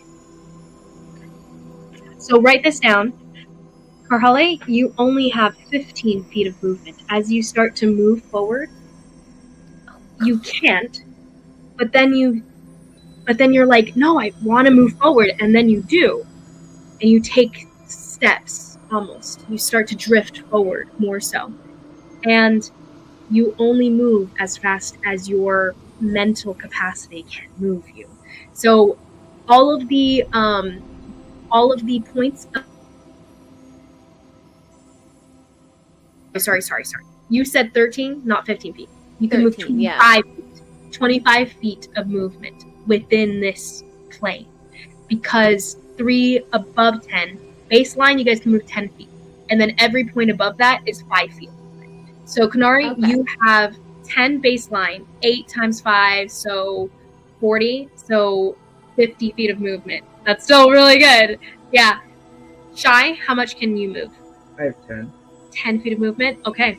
Yeah, so your wisdom score is... We're not a wisdom. Aren't you a druid too?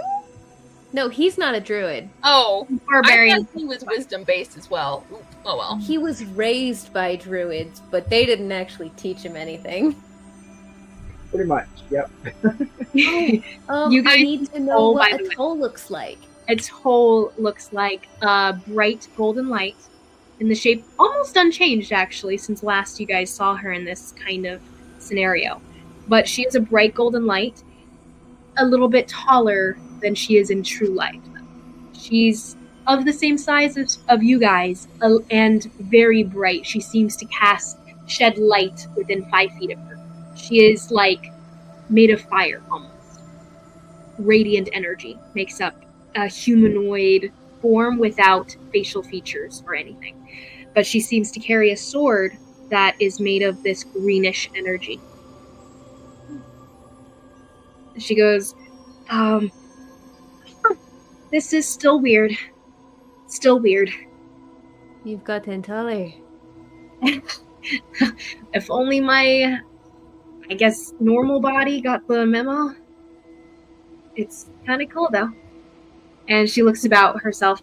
And as you guys consider the different parts of you guys that you guys brought with you, everything seems to be there. Karhale, once you think about your axe, it's with you. Once you think about anything that you guys carry on your person, it's there. It's just a little bit less physical all of a sudden. And yet, you feel like it would still do something. So, all that to say, you guys still have everything you guys own. The only thing that changes while you guys are in the astral plane as of now is more so your movement speed, how fast you guys can travel. You'll still have your stuff. I will say, your potions and such won't work as much. Potions and such will not work. But any magic items that you guys are attuned to do. So it's only the magic items you guys are attuned to / the objects that you get here. Yeah. All that to say, the little piece of obsidian you guys are floating on presently starts to almost drift past you guys, almost like there's a breeze that's pushing this chunk of something further.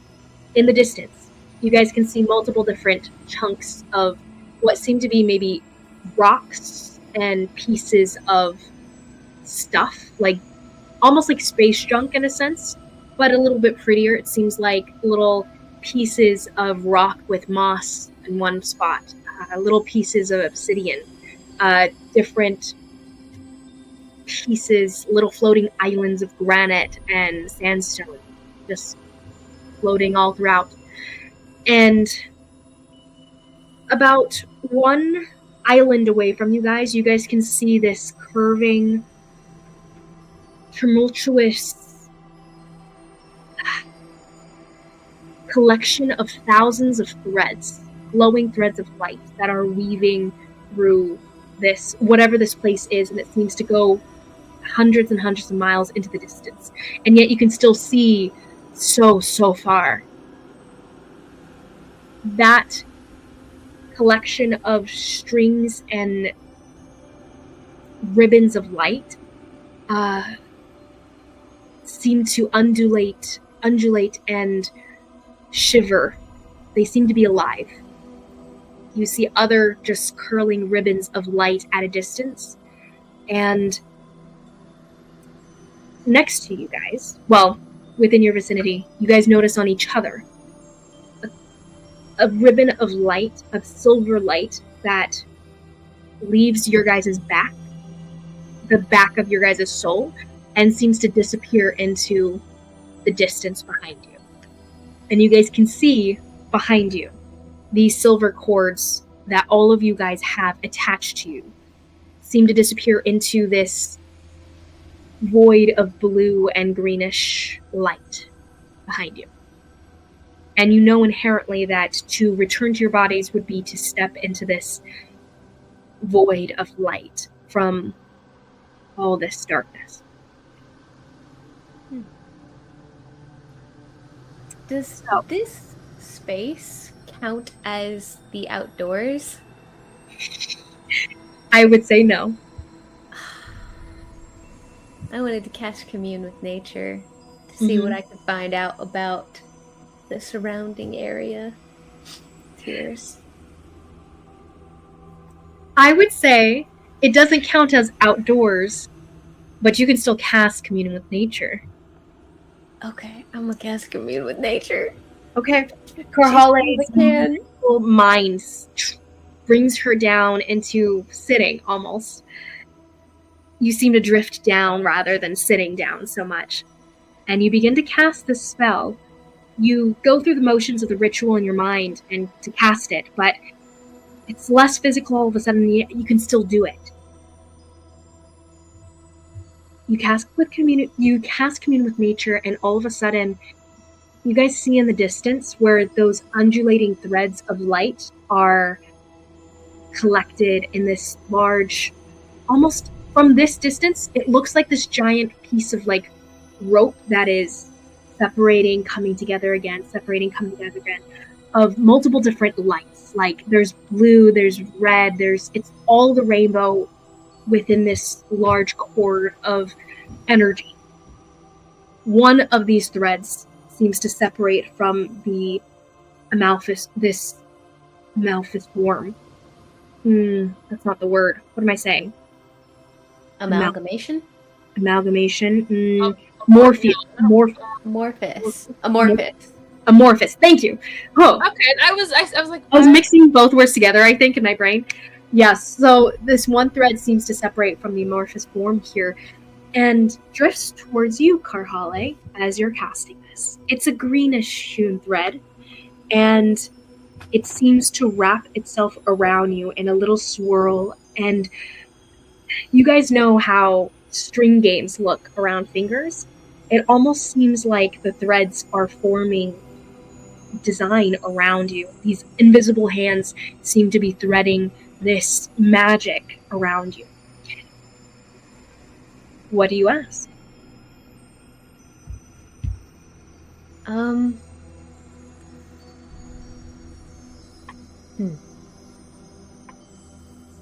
Okay, so it probably works differently than it does on the material plane.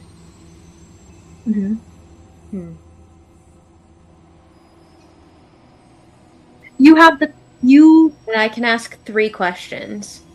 You still have your 3 questions, and it can still give you knowledge. So, inquire as you will. Do you know where Nemo is? These little threads that are around you that seem to be circling you, they almost float around you. You see one of them shape a small bear through the threads, like it's just creating the form of a bear, like drawn in front of you almost. And it seems to point with its nose in the direction of weave at a distance. Oh. Easy enough. If we go that way, is there danger there? You see this tiny thread, these tiny threads form another creature, what looks to be an elk in front of you. Its tiny little threaded antlers poking up in front of you, like the size of your hand, your palm. It looks at you and just bends its head down. Cool.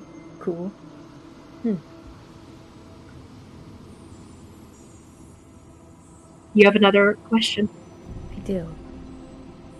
You see not only the bear and Wapiti, Irsa and Wapiti, in the threads around you, you start to see other things too. You see a bird fluttering past. You see what looks to be a prowling in the threads. Then you see all kinds of creatures swirling around you.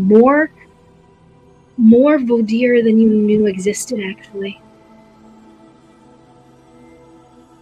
More than just the 5? Mm-hmm. There seem to be. It's hard to tell because it's a lot going on around you at once. Maybe at least 20. Maybe more. Can't quite get a handle on it. These threads don't ever touch you, by the way. They're at a distance around you, and your magic seems to have drawn it near to you. Is there anyone around here who could help us find our way safely? You see what looks to be a large eagle take precedence. All of the other creatures disappear for a second within the threads, and this threaded vision of an eagle seems to settle before you, spread its wings, and nod its beak.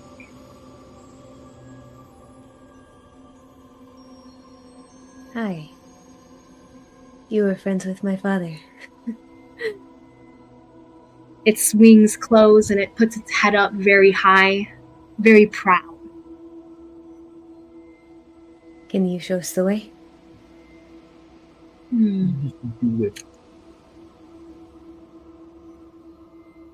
It bends its head towards you.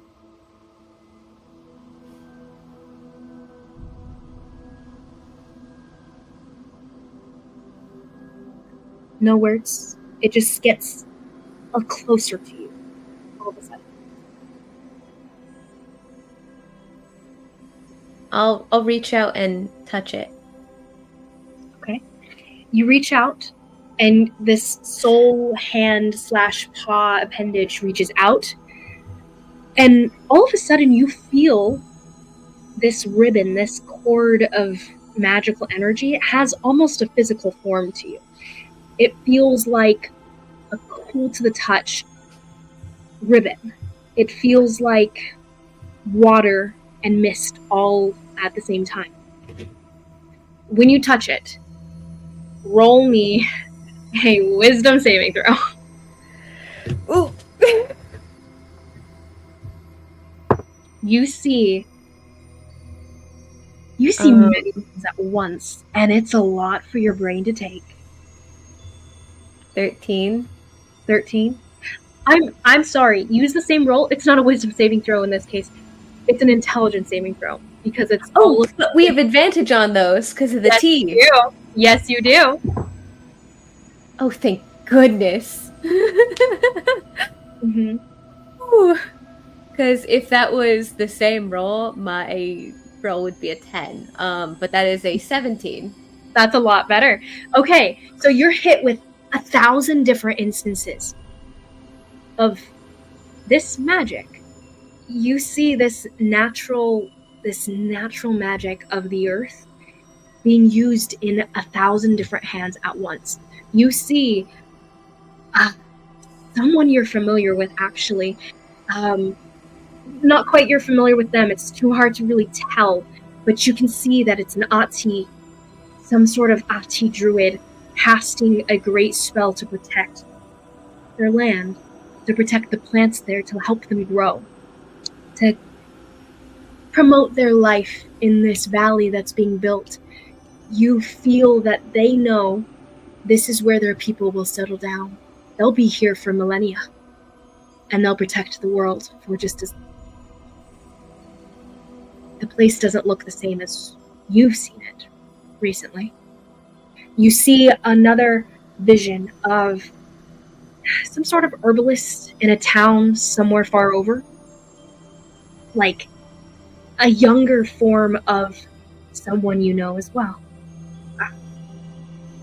Looks like they have Jaskier's nose, actually. Maybe even his eyes. And this young woman seems to stand up and pump her fist into the air, and the magic that you see like in threads that are wrapping around a small bowl and pestle that she's been working on, and she seems to have succeeded on creating a specific potion that she's been working on. You see a great warrior attacking a group of some sort of creatures. You're not even sure what they are, but this great warrior whose hulking figure is reminiscent of your father's, not someone you know, but a great Goliath of years past, maybe of legend, as he barrels down alone into the fray of an encroaching army of beasts and creatures. He seems to have a bear, an elk, an eagle soaring and cawing above him, a wolf pounding beside him, all in the spectral thread-like forms surrounding him as he barrels into the fray. You have a feeling he wins that.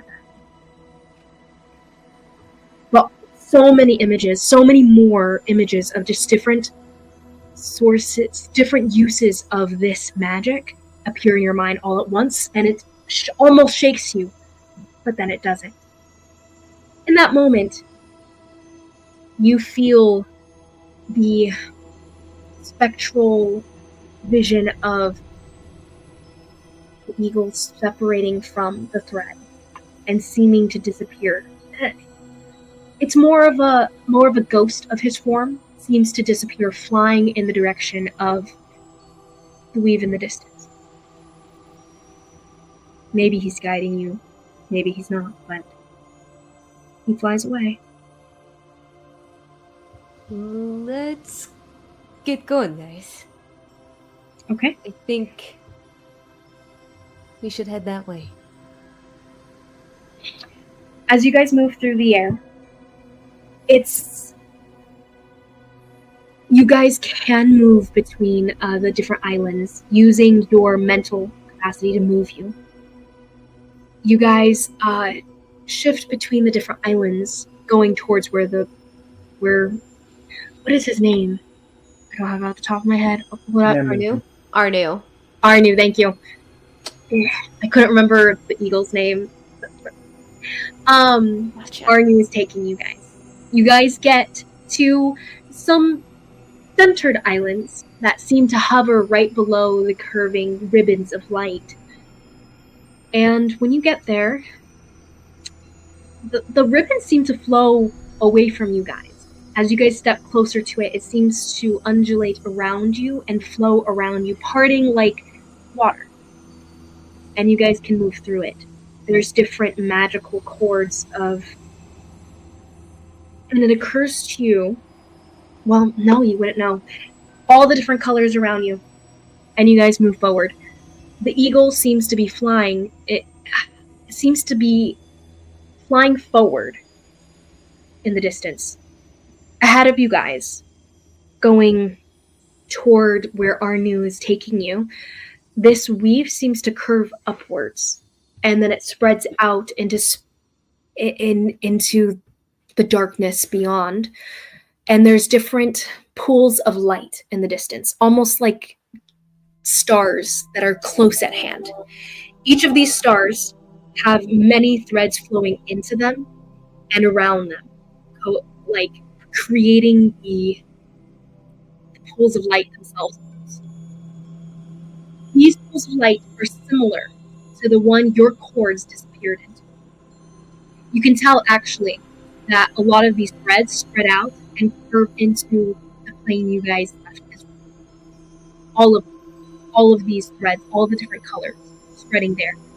But whatever you guys are looking at up there is similar to what you left. In theory, they might be other planes, other places that these ribbons, this magic, resides in or is practiced. You also see, roll me perception checks, all of you.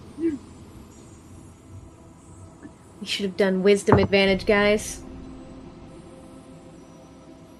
That intelligence one already saved your butt, so no complaining. True. I rolled 2 16s. That's insane. 2 16s. So 24. Really high. For 13. perception, 13. perception, that would be an 8. Okay. The only one who sees this is Kanari. And yeah, just Kanari, not at all. Oh, Ty! Ty can roll. She's floating beside you, Kanari, by the way. She's just a tiny, form of light next to you in the form that she's taken. And she seems so happy to actually be almost separate from you all of a sudden. She's still hanging close to you because you can see that the silver cord that she has is attached to you. So there's a leash, but she can move a certain distance, and she seems to be circling around you, seeing how far she can go and everything. She gets to be about 30 feet from you before she has to return. It's like one of those backpacks that you put on the kids. Yeah, exactly. I just put that in the chat. That is so cute. But yeah, so Ty rolled. She and you are the only two people who can see this. So you look up, and as you guys are looking at these different pools of light that seem to be other planes of existence almost, you can tell that you can see these gigantic spectral hands that are almost fully translucent. They seem to be weaving magical ribbons, these magical threads, and creating different forms of light and different forms of magic. Some of the ribbons are different colors and some of the ribbons are the same colors, but these giant spectral hands seem to be very active over in the distance, and it's hard to tell what's going on there, but you and Ty can see this, and Ty seems to hum in curiosity next to you. You guys see those hands up there? I don't know what they're doing, but As you guys are see them moving, if you point it out. yeah, what? Okay. you look up. Oh, sorry. Not yes. I was saying you cannot see them when she points them out. She's the only one who can actually see them, so to speak. Okay, interesting.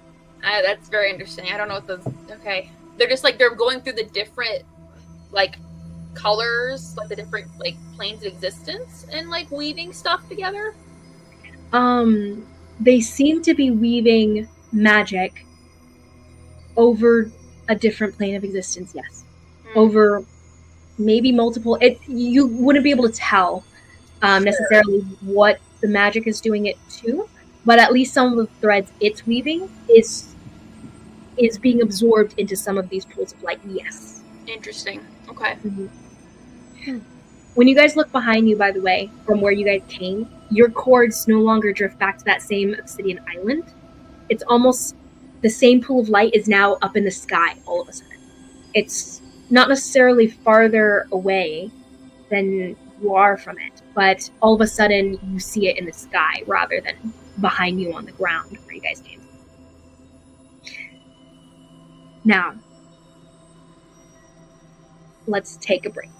Good idea. Okay. And yeah. Okay. Cool. We'll come back to this. I love you guys. Right.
glad you have that. Nathan, do you want to run to the bathroom really quick?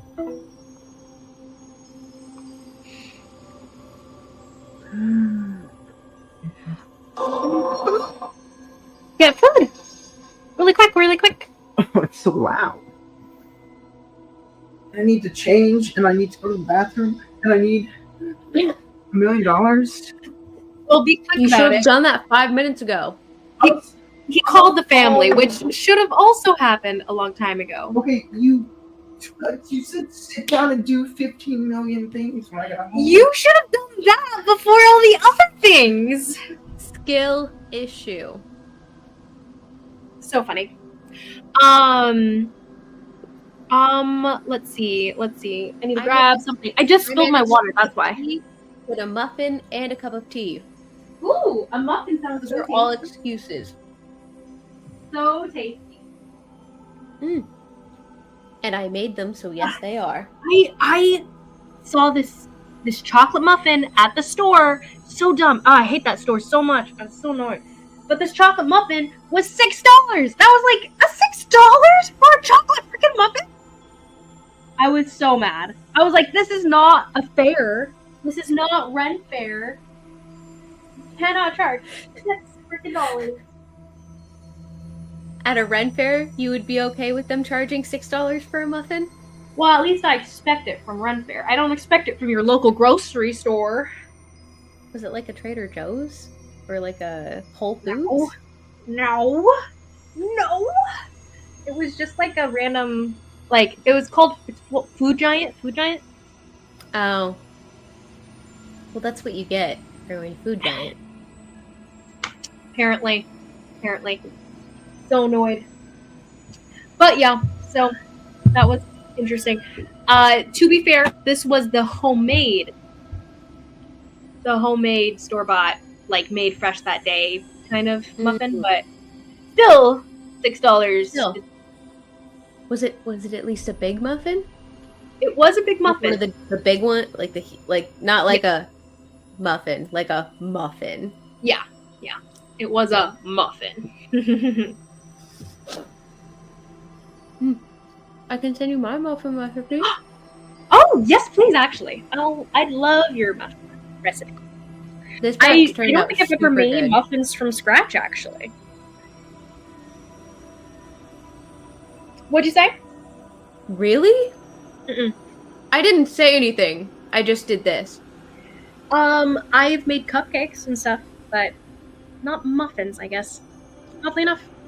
I will say my family's not much of a baking family. Like Nathan's mom once made us brownies randomly from scratch for like a game thing because she just decided to make brownies, and I was like, this is the first time I've ever received muffin like just random baked goods for no apparent purpose and reason but beyond making baked goods. Normally, if someone makes baked goods, I'll make like brownies from like a box because it's easy and fast. Sometimes, but normally it's for a purpose. So like I'll make it for someone's birthday and then I'll have leftovers because of it. Or my mom will make cupcakes for a party and then have leftovers after. Stuff like that. We never just do it to do it. I bake multiple times a week. I know. I'm impressed. Like if you count That is not bread. me. Wait, you had muffins? Yes. Yeah, I made muffins. Oh wait, no, I thought you said you had a muffin. No. Oh, there was the possibility of getting a muffin, and then I didn't because it was $6, Nathan. It was $6 for a freaking muffin. It's worth it. $5.99, and I was like, "What? No muffins." There are cinnamon rolls. I was gonna make cinnamon rolls. No. If you lived near me, you could have muffins. Oh, Liz, think about it, Liz. that's true. That's true. Do you want to make the cinnamon buns? Because I'm assuming we can make them in the air fryer. We can, yeah. Not assuming. I know we can, but it'll take a minute to do. I know I can too. So cute. Oh.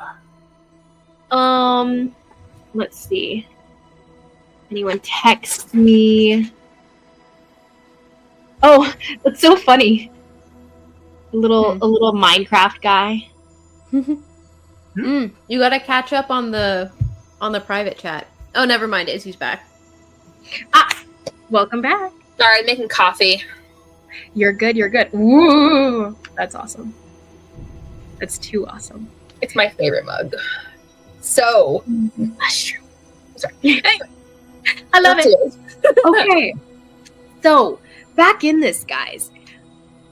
So, you guys make it to one of these floating islands that's right beneath the weave of magic here. As you guys are moving through it, the ribbons of magical light seem to pull away from you, and not touch you on their own volition. Karhale has found that touching it did allow reaching out yourself, you could touch it. It wouldn't move away from you, but as far as the ribbons are concerned, they don't touch you of their own accord. You guys would have I would make a note for people not to touch them. Mm-hmm. As you guys are moving through, the Arnu seems to be floating above you guys, circling above you guys. And he seems to be indicating that you are where you should be, in a sense. At this point, actually, everyone go ahead and give me new perception checks. Okay. So Karhale just kind of stops and looks around okay, Arnu says this is where we should be. Mm-hmm. 9. Dirty 20. Dirty 20. 9. 6. Dirty 20. Kanari. Oh, wait, let me roll for Atoll. Kanari, what's your blind eyes see? Atoll and Ty both see it as well. But as they're floating around, you see little Ty seem to drift over towards... Okay, first off, Kanari, what you notice first is the threat. So, you see... Did you say a threat? Sense. Threat with a T, not a D? These ribbons that are... These flashes of light, these threads of light around you, seem to draw away from you and seem to all be floating as though in water or being blown by the wind. But it's slower than wind, so it's more like the water. Almost like jellyfish tentacles, like the way they float and just drift. You see something that seems to move throughout this current that is more determined, a lot more pinpointed, and they seem to be flowing in your direction. Upstream right now, flowing towards you. It's not incoming. Probably are standing in something that's pure and you're desecrating it almost with your presence. But incoming, yes, still at a distance. They're flowing towards you with the current of the flowing ribbons. Is it one of those eel things from the temple? Like the bottles? Might be very similar, but not quite. However, what you also notice, Kanari, is as you guys are moving around and you guys notice that these threads are not touching you of their own accord. That's not perfectly true. As you see Arnu descending, actually, an example of this that even Karhale and Shai can see. Arnu seems to come down almost to land on you, Karhale, except a green thread rises up to re-accept him into the magic. And Arnu seems to start to to land on the thread, and it seems to be solid for him. Except the thread that rises up to meet this greenish hewn thread, unlike the thread that came to meet you, Karhale, this one is almost discolored. It's got this blackish dye that seems to be spreading up. It's just a small portion of it, but the portion of the thread that rises up to meet Arnu is talons grasped onto a part that's discolored, this black. Once it touches this black, it overtakes his entire body with black, and it spreads, actually. So 4 more feet.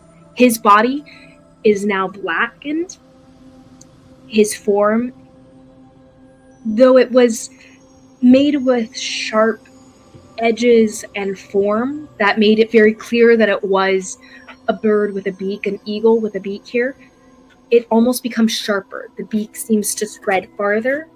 The threads, the feathers of its wings seem to become sharp-edged.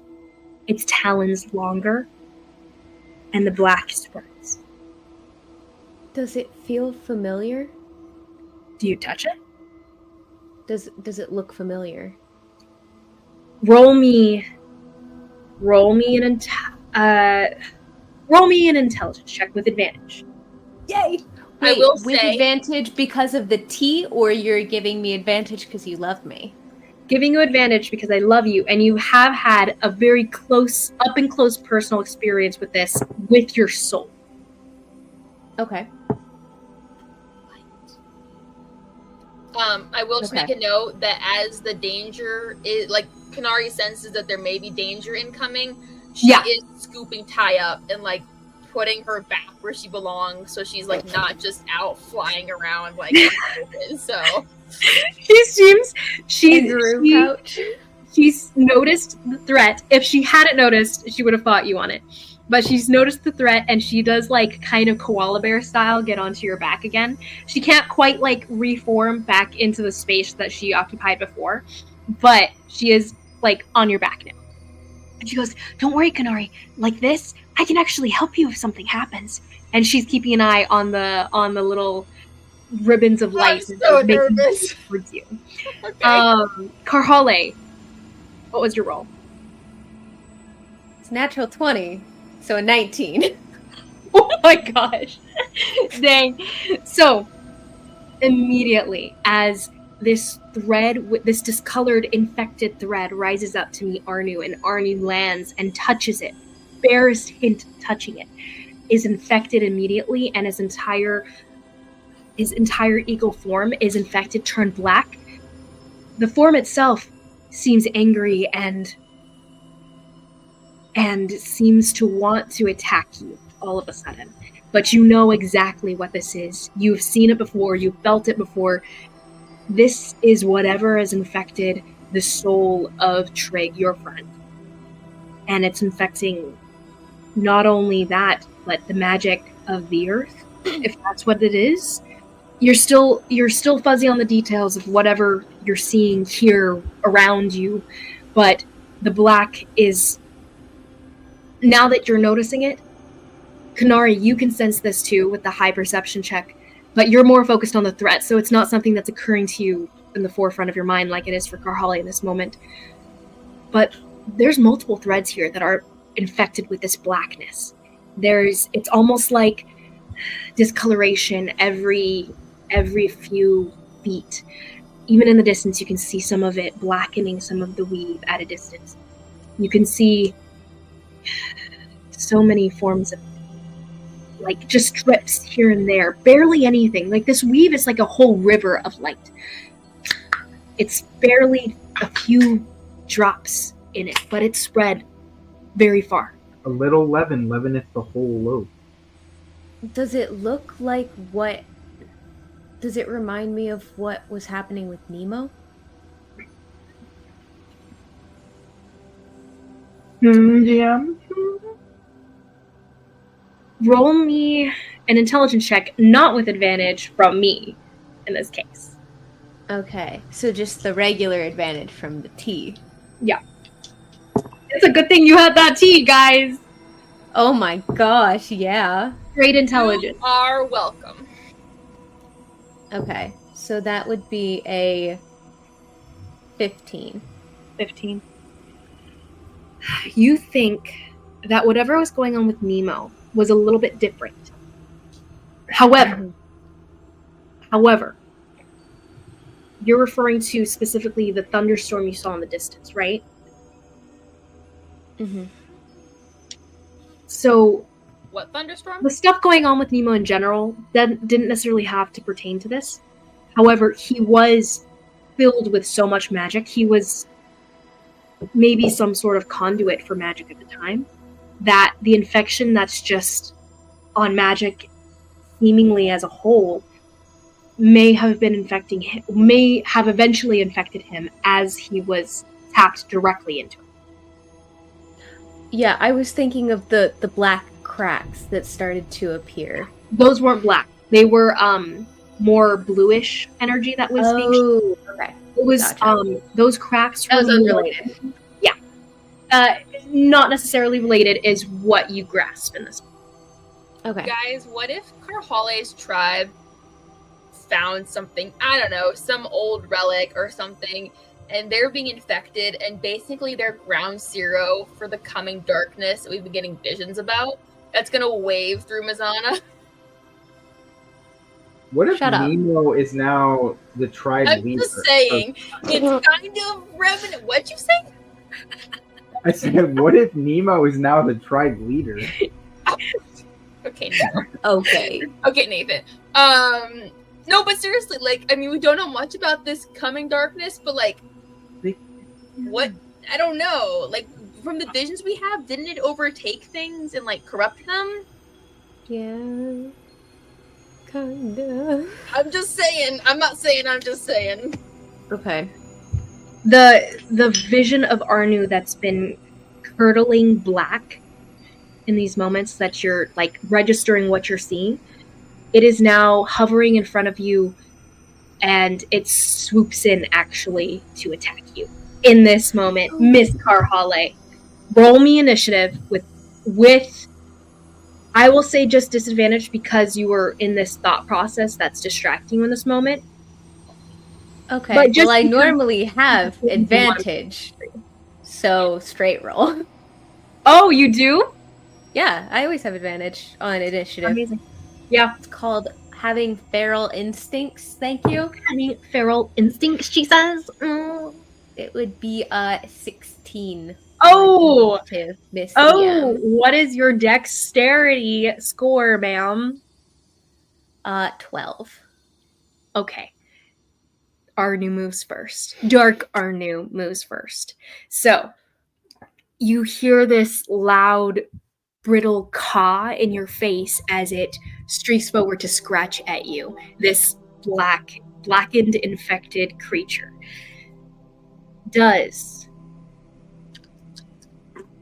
It makes 2 little claw attacks. Does a 24 hit or an 18 hit? Yeah, both do. Okay, roll me an intelligence saving throw. And then, because as it touches you, this is the source. This is basically part of the thread. He is now part of the thread again. So, in a normal situation, all of the threads are flowing around you and not touching you of their own accord. This is not quite normal. This infected, changed thing is now moving towards you of its own accord, and the magic itself is striking you in this moment. What did you roll for your intelligence saving throw? An 11. Okay. At advantage. At advantage. Okay. So in this moment, Kanari, Shy, all of you guys, roll me initiative really quick. Just real quick. But just a real quick initiative. as Karnari was focused on what's going on in the impending threat here, noticing what's happening here as well. Shy, it'll just be a straight roll normally. Yeah. Shy, yours will be also just a straight roll here. Not a disadvantage, but maybe a disadvantage. I got 18. Yeah, straight roll's fine. 12. 12? Okay. So, Shy, you see this creature attacking her in this moment. You can react and do something, but it will hit her nonetheless in this moment. Karhale. So write down your guys' initiatives really quick, because this will put a pause on what happens here.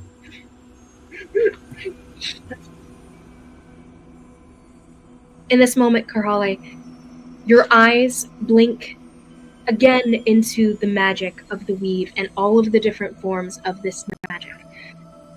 Except you've already been touched by this thread. it would be familiar to you, all these flashes, or at least maybe new flashes, but still familiar as in the nature magic that's being used in all these different scenarios in all these different time periods. Except it's not nature magic that you see.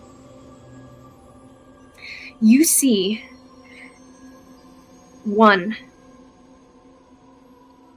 you see a black haze, a black cloud of energy overcast a very familiar place, the mountain of Talai.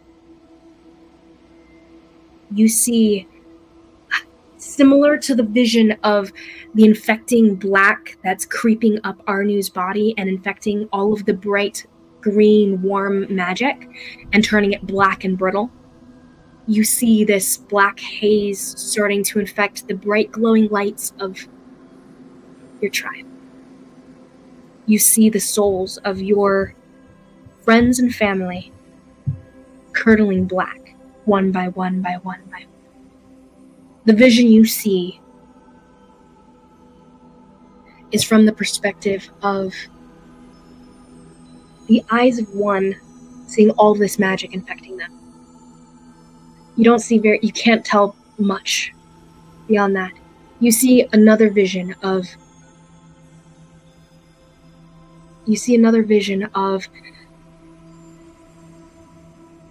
an entire world, an entire plane of existence being curdled black. One of these circles of light, off in the distance, this star of light that seems to absorb some of the threads of magic. It seems to shift slowly but surely into black as it's infected. And then you see just a black hole instead of these bright lights, stars, pools of light. You see also something that's weirdly more clear, actually. You're not sure why that would be. All of the visions you've seen so far are very murky, almost as though they're so far away. Whether that means by distance, whether that means by time, you're not sure. But you see now something clearer, almost like close up.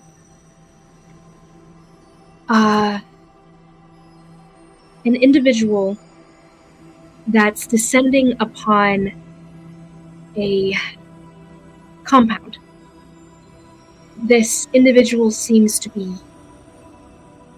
inflamed by this dark black that you know is the magic that you are tapping into right now. What you see is the magic being used thoroughly. You see it lashing out and attacking different individuals nearby. It seems to be wreaking mayhem, destruction around, and it seems to be very pleased by that fact. The magic itself, maybe. Would you let Jared know he should pop his head in now? He wields dark magic, and we're gonna let him into this party? What? wait. We'll see how this goes. You want to pop in? If he wields light magic, I don't know if Karhali would trust him. Jer? Trees. Oh, Trees? He's making his way. Like Make him open! On that note, actually, I should probably go ahead and pull your guys' initiatives from you. Okay. Yes. Or write them down officially, at least. Okay. Let's see. So Kanari, go ahead and roll me for Ty as well.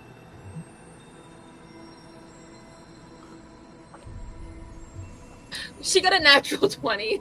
Yeah, Ty! Oh, yeah. A natural 20. And she has a little +1 to her initiative. 21. I believe he's waiting.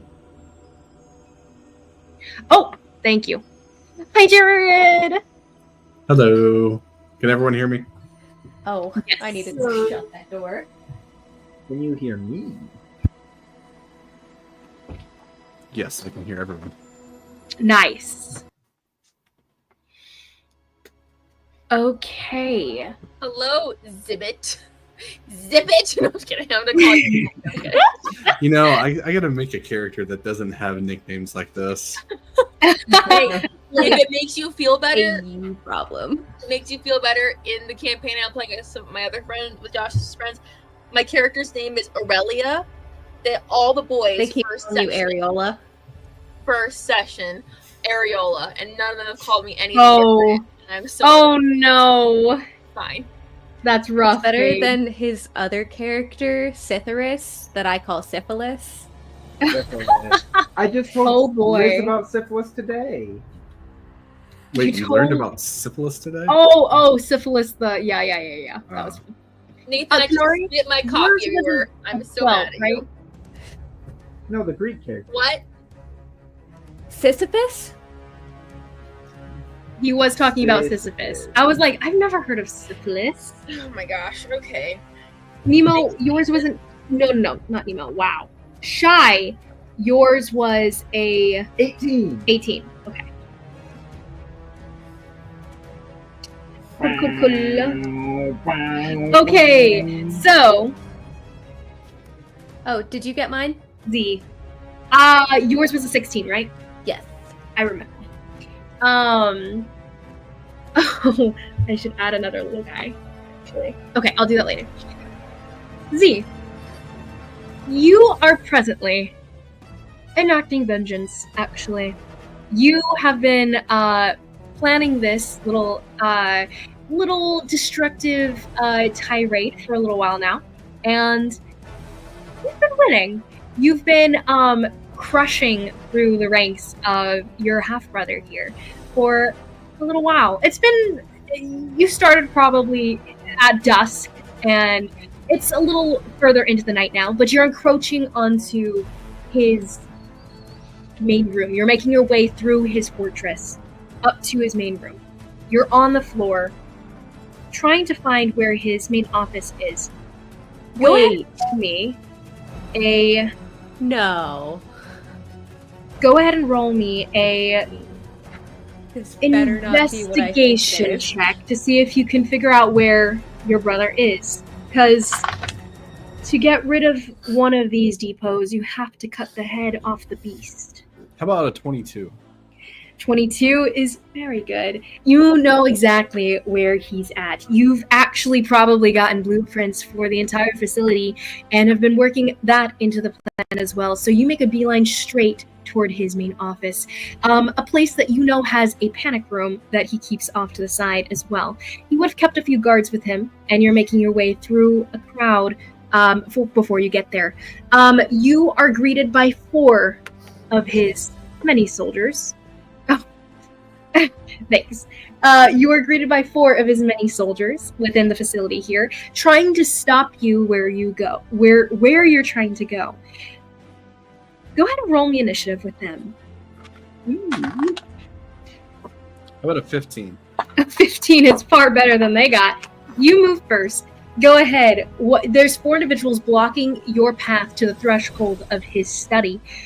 What do you do?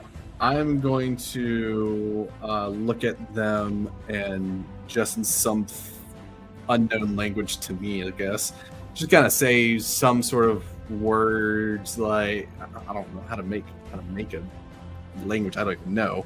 You're fine. You whisper the words of the darkness within you. And I am going to Eldritch Blast 3 of them. Okay. 3 of them? That's amazing. Yes. So you reach out a hand and you see this black coiling energy, this blackness in your veins rise up to your fingertips and release, shooting out towards them in this force that throws them back. Go ahead and roll the hit. 2 of them hold up their hands. 2 of them hold up swords. You want me to roll all 3 of them? Mm-hmm. Okay. Each blast coming out one after another. 25 for the first. 25 definitely hits. Slams into the guy. 15 for the second. Also hits, slams into the other. And a natural 20 for the third. That guy flies back and just disintegrates entirely against the black stone wall. The other two, though, go ahead and roll the damage. Oh, shoot. One of them holds up and he goes, "No, the pasticho won!" And that guy, as he gets hit, he might just die, so he may not finish his words. First one, I believe, is 11. 11, you say? Yep, and the second one is 13. 13? Okay. Both of these guys get thrown back, and one of them goes unconscious. The one that was only 11, he's still, like, clutching his stomach, where you see this black wound just rotting from where he was struck by your Eldritch Blast. And he's collapsed to the floor. He's looking up at you, and he holds up a hand, and he goes, Please, no. Please, just, you can go in. Just go in. I'm going to walk up to him. I'm going to kneel down beside him. Be like, you mess with the wrong family. And put my hand on him, and I'm going to do chill touch. A chill touch. Okay. What does that do?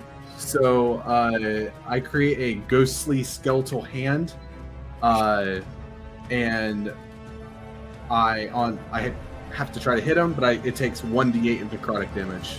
Okay, And roll to hit. It cannot regain hit points until the start of my next turn, but that'd be a 22. A 22 definitely hits. And he didn't have very much health left. So as your spectral black, you see almost like in Venom, how the symbiote separates from your hand, reaches up, this spectral, like, skeletal hand clutches his chin, and you see just the color drain out of him from the chin up. And then his eyes roll back in his head, and he collapses backwards, his skin cool to the touch. Behind you, you hear a war cry of this other soldier, the last one of the four, rushing up behind you and trying to make an attack against your back. Since you are distracted with this other guy, it's going to be a 18 to hit. Does that hit? That does hit. Okay, so he comes down on you with his scimitar, striking at you, and that's going to be 7 points of slashing damage. And he goes, "Get back! You don't know who you're messing with." You obviously don't know who you're messing with, my friend. And you turn around, and it's your turn again. All right, let's see here.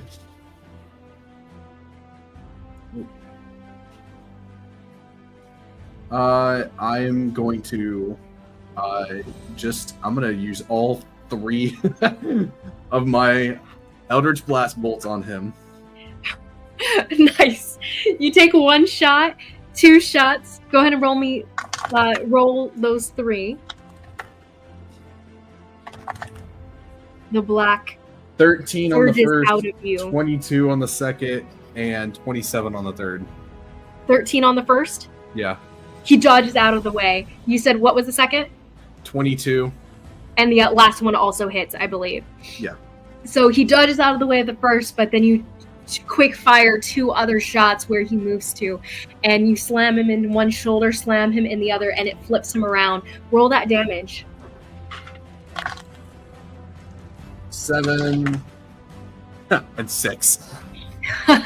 7 and 6. He slams into the railing, and he just slumps over the side of it, barely hanging on. His body tips, and you think it's going to fall over the side, and yet it doesn't. Just barely hanging there. I go and push But him over. he is not moving. You kick the body, and his body thumps into the ground below. You turn around. Roll me an insight check. I feel like Kanari and Zimmet are about to get along super well.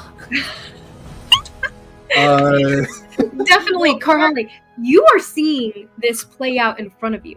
Yeah, how is she seeing this? Can we see this or just her? You cannot. Kanari does not. Oh. Kanari, you and Shai are still staring down you're out of the corner of your eye, you see Arnu had made an attack on Karhale, and Karhale kind of freezes up, like blinking back, frozen, as the magic is like surging into her in that moment. But you're still focused on these impending eels at a distance. But in a sense, time has stopped because Karhale is seeing this all within moments. So, Z, what did you roll? Oh, sorry. What did you roll for your insight check? 4. A 4. Okay. You do not sense the presence of Karhale watching over your shoulder, but there is a spectral, within the ethereal realm of sorts, the parallel to this one, just the spirit side of it. There is a bear, a spiritual bear, spectral bear, hanging over you, made of crystal, watching as you move. Z, you move into Araldo's study. Araldo, he's always been a very focused member of the family. He was a nerd. He wasn't as powerful as you had potential to be. So, he should be easy. But we'll see. He might have toughened up since you've seen him last. You move around the room looking for his panic room. He does tend to do that in times of dire circumstance. Go ahead and roll me an investigation check. While I'm looking around the room, I'm just gonna be like, Gerardo, I know you're here, my friend. Oh no. Roll me an intimidation check at the same time. Okay.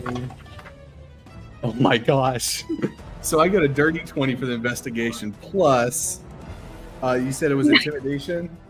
24. Yep. A 24. Okay. You get to a point. You find a little book. Something you might recall, actually. You have a good memory. You recall this as one of his favorite books, something you saw him carrying a lot.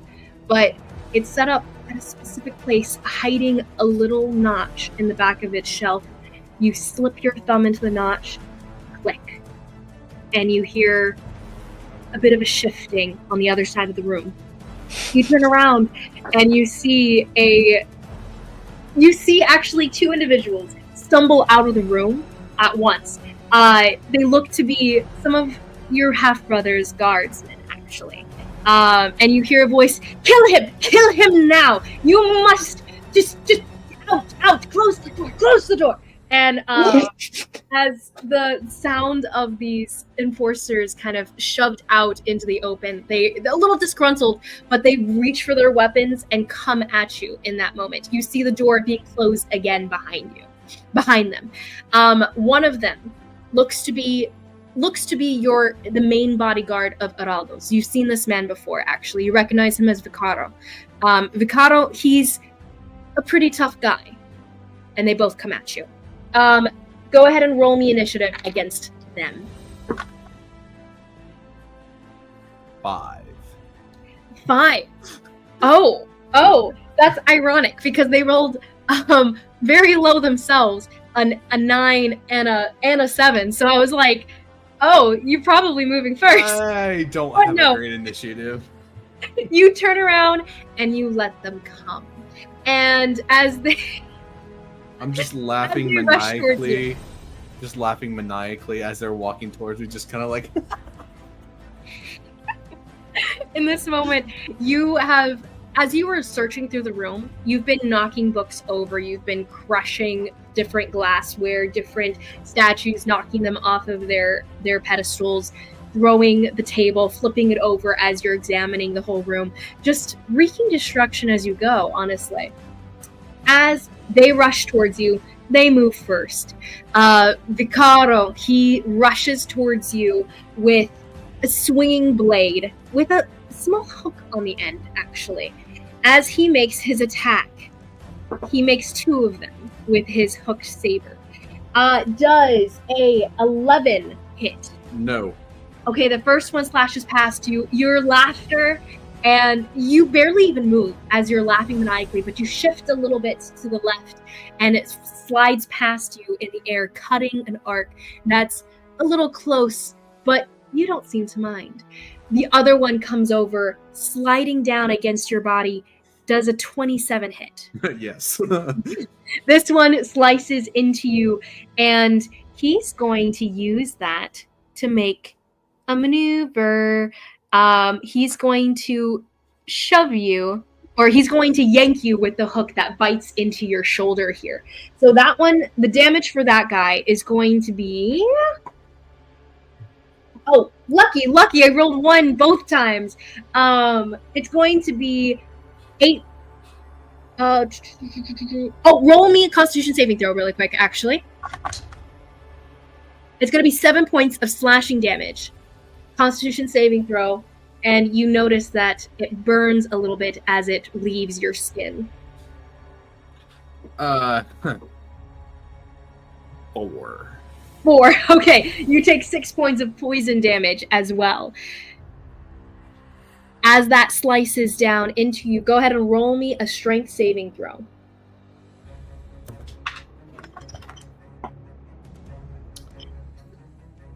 $17. 17. The the 17 does pass, so you are not pulled in any which direction that he wanted to shove you in. So you're good on that count. Next is going to be the other guy's turn, the little enforcer next to him, who's a little bit less powerful than he is, but he's gonna roll to hit as well. Does a 6? Oh, both are natural ones. Dang. Snake eyes. I rolled both at the same time. Both are natural ones. You reach up, catching different blades as they're swinging towards you, and you push them out of the way, knocking them back. Some of the black energy seems to surge out from you and shove the blades back from touching you. Your turn. The one that has the sword or whatever in me, I'm Mm-hmm. gonna grab the sword and I'm gonna actually pull him to me. Mm-hmm. And as I do that, I'm gonna touch his chest and I'm gonna cast Innervation. So it's a necromancy spell. And they have to make a dexterity saving throw. Okay. On a success, they take 2d8. On a fail, they take 4d8 in necrotic damage. Also, as long as my concentration is up, which is up for 1 minute, I can use that spell anytime for any action for 1 minute. Unless I choose not to do it. Nice. He gets a... You said what kind of saving throw? Dexterity saving throw? Dexterity.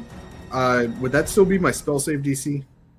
He rolled very low. It's a 13. And yes. Okay, then no, he fails. Okay. So he takes 48 of necrotic damage. He tries to move out of the way as the black energy surges towards him and like seeps into his skin, but he doesn't move fast enough. And I also gain half of that damage back to me as hit points. Half of the damage. Nice. All right. So I just chucked everything.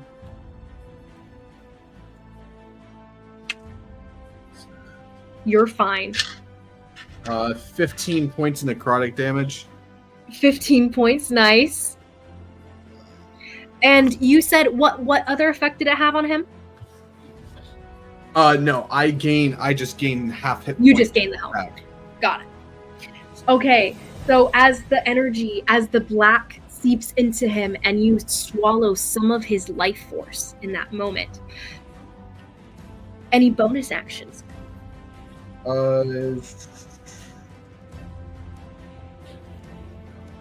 For bonus action. Let's see here.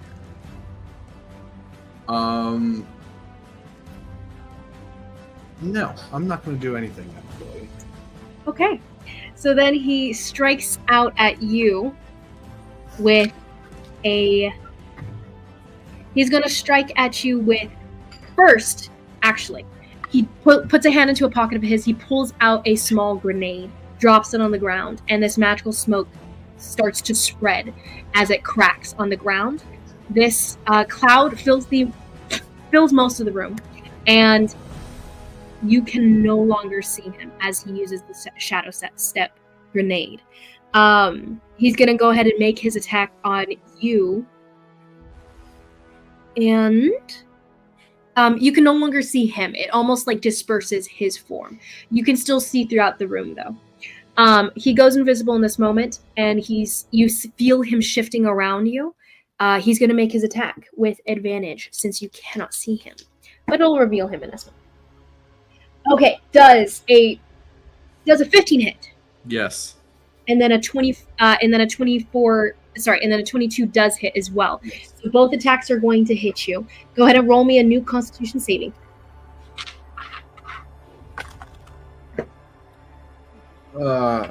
7. Okay, that's going to be 12 points of slashing damage, and lucky 10 points of poison damage. Okay. He's going to. He does not recharge his maneuver, so next is going to be.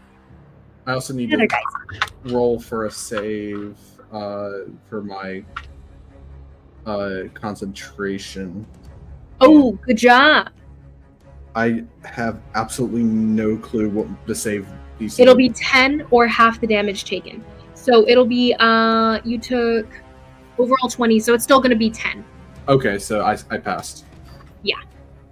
It'll just be 10 or half the damage taken, whatever's higher. Okay. As he slashes at you and moves to the side, the other guard comes in up next to you and slashes at you with his blade. Does a 21 hit? Yes. Yes, I believe so. And then a 17 as well. So both of those are going to hit. His slashing is not quite as powerful, though. He's going to use his bonus action to do a cheap shot and chuck and punch you in the jaw, too. So he does, like, slash, then chop right into the jaw. So that one's going to be a natural 20 with his little fist. Oh my god. And you see stars as it slams into your jaw. That's going to be... different. Only 4 points of slashing damage. Wait, let me roll twice. So it's going to be 4 points plus... So 14 points of slashing damage. And the cheap shot is a d4. 4 points of bludgeoning.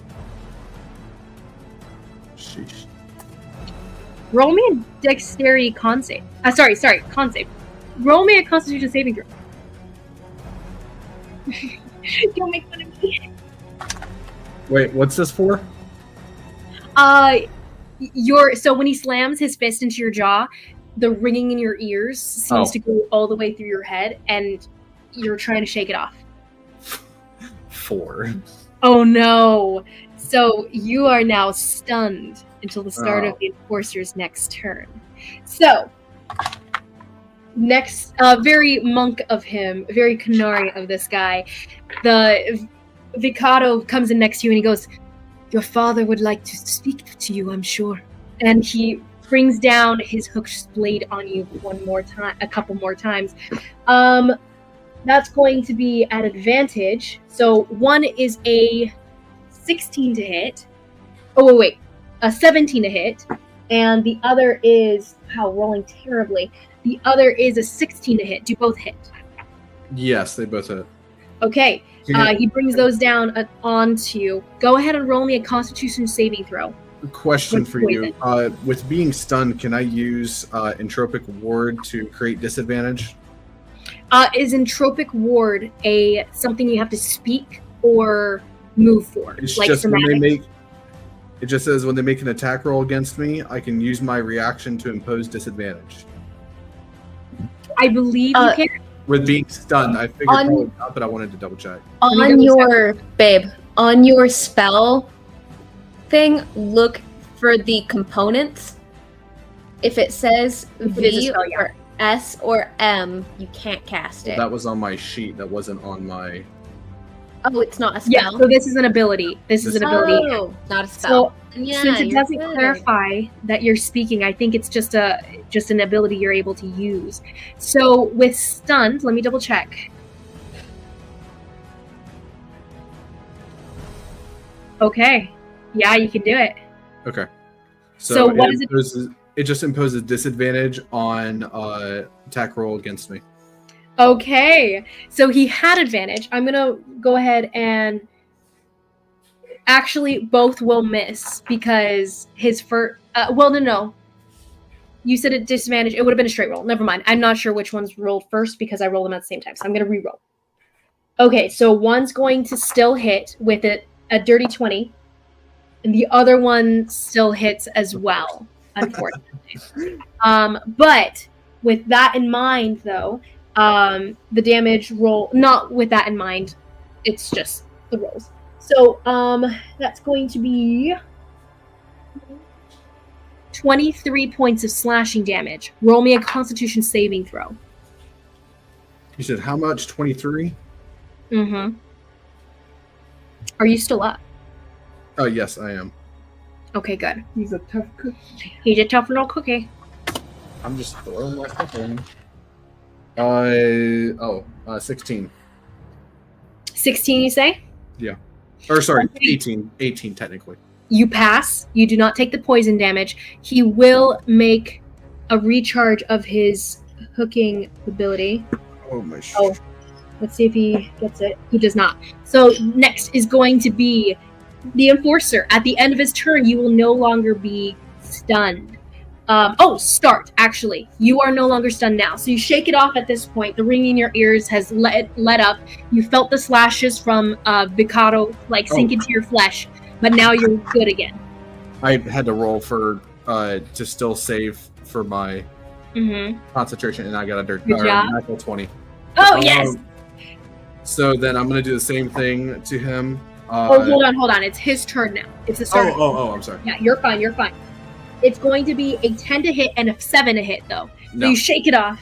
He takes the slash, these slashes at you, and you knock it out of the way with your own sword, coming up. And he's kind of surprised. He didn't realize you'd come out of it so fast. And he stumbles back a little bit, and now it's he's going to try to recharge his cheap shot. He does not. Your turn. I'm going to go after the same guy that I hit the first time. Okay. With the same enervation, because it's now an action, because it's still in a minute. Nice. Okay. So it's a saving throw for him, right? Yes, a dexterity. Still dexterity? Yeah. 17 pass. Does not. Oh. Yeah, 17. For a second I thought I might have misread it. Might have been lower. But perfect. So 17 does not pass. How much damage does he take? And you gain that.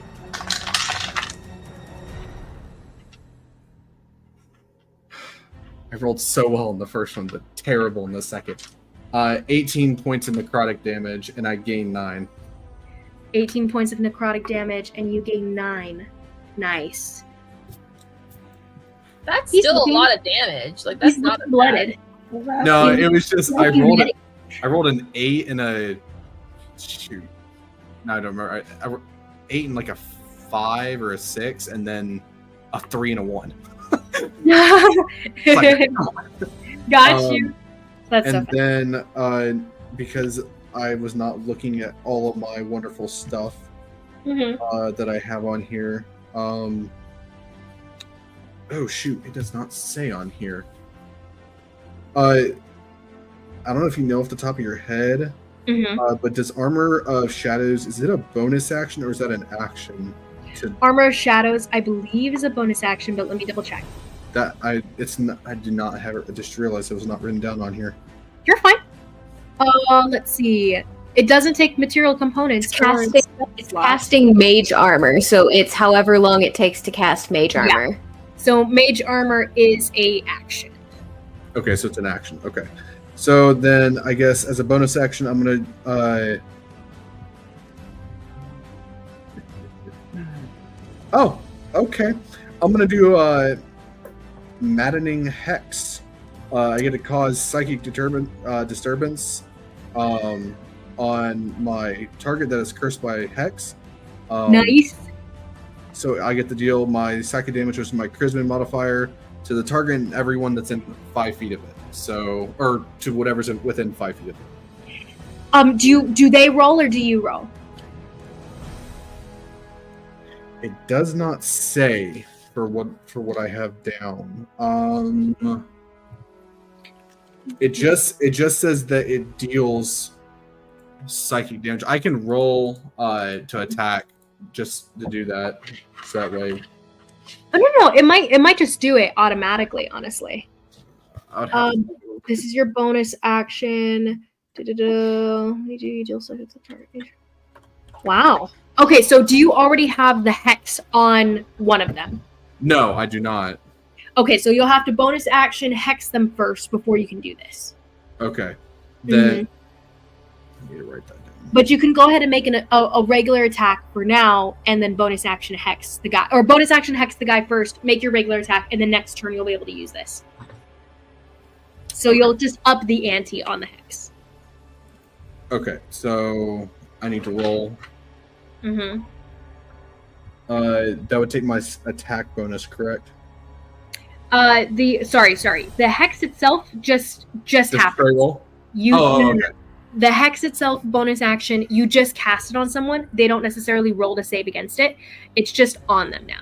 Okay. So you've hexed a specific creature, and you'll get upper damage on them when you make attacks against them, like melee attacks and such. So in this case, though, you're going to use your Maddening Hex next turn. So go ahead and make some sort of melee attack on this guy, or your Eldritch. It's up to you.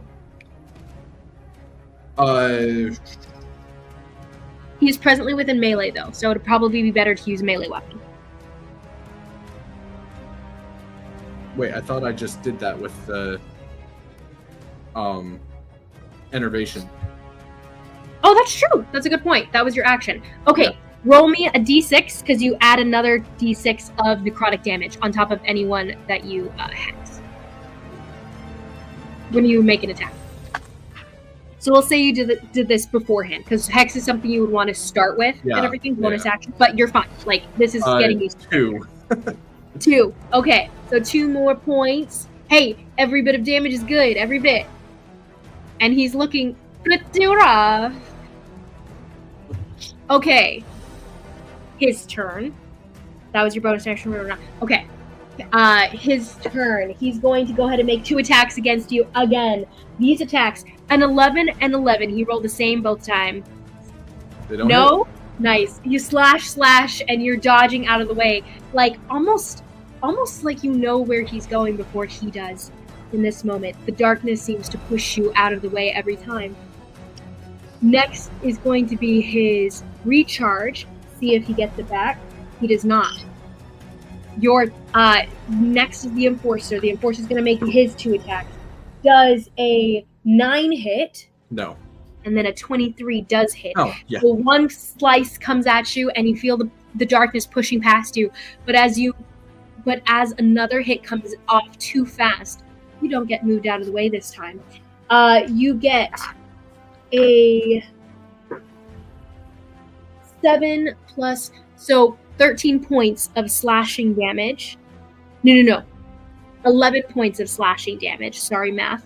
Okay. Go ahead and roll me roll me nothing, actually. Okay. He's going to try to recharge his cheap shot, and he does not get it. Your turn. I'll do the same thing, because I want to get those HP back, so I'm going to... Roll me a concentration check, though, for the damage. Just a DC 10. Wait, what? 17. Nice. Good. Go for it. And then I'm going to do the same thing and do the enervation on the same guy. Got it. He's going to roll. He gets a 15. Nope. Okay. He takes the damage, and you gain back some. Oh, roll a d6 on top of it, by the way. And that d6 is not included in your gain back. Come on. 18 again. 18. Wait, that's 18 of normal. Hold on just a second, let me... and then a d6. 1. Oh, 1, got it. So 19 total. Nice. He's looking pretty rough. Okay, so in that case, yeah, he's looking really rough at this point. He seems to be like trying to back off a little bit. after your turn, it'll be his turn again, but then you hear the door at the panic room opening once again. It seems to slide, and the grating of the stone against stone is hard on the ears as you see Vicaro stumbling backwards. You hear Araldo's voice going, "Is he dead yet? Did you get him? Did you just slice off his head for Father? Father will adore me after this." And you hear Vicaro go, get back, Geraldo. And as he stumbles back, your brother goes kind of like, not squeaks, more of a manly squeak than that, but he has the door you hear the door shut again. The enforcer, the secondary, comes in. He makes his swings. I doubt these hit. 13 a hit and a 13 a hit again. No, they do not. Okay, so as he comes in trying to push you back, you keep moving forward, dodging left, dodging right. Next, it's the no, and then it's the Vicaro's turn as well. Vicaro goes. His is a 13 to hit, does not hit, and then a 21 to hit. Yeah, that hits. He's going to roll me a Constitution saving throw. 10. 14 points of slashing damage, and you fail that, so you're going to take the poison on top. So 14 slashing, plus only 6 points of poison damage. Lucky. Alright, then I'm gonna do the same thing. Okay. I need my Roll hit points. he fails again. He's Yeah. good at dexterity saving throws as a side note, and just rolling really terribly for him whenever he rolls for that. I also have a really good spell save DC, so. Yeah, that is true. Alright, so then let's do this. Give me some. Actually, how do you want to do this?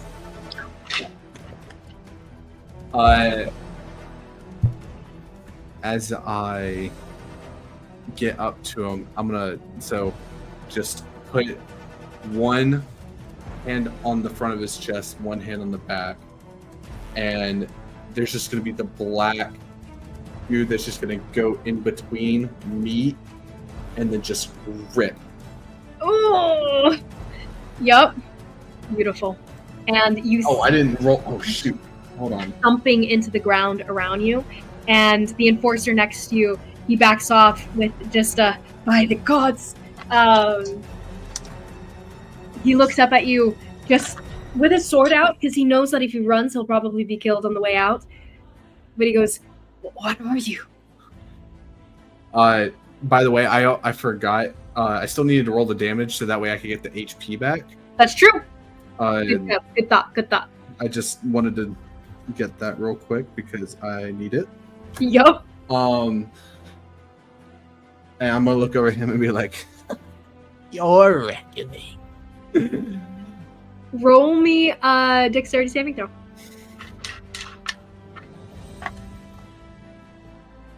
Uh, 17.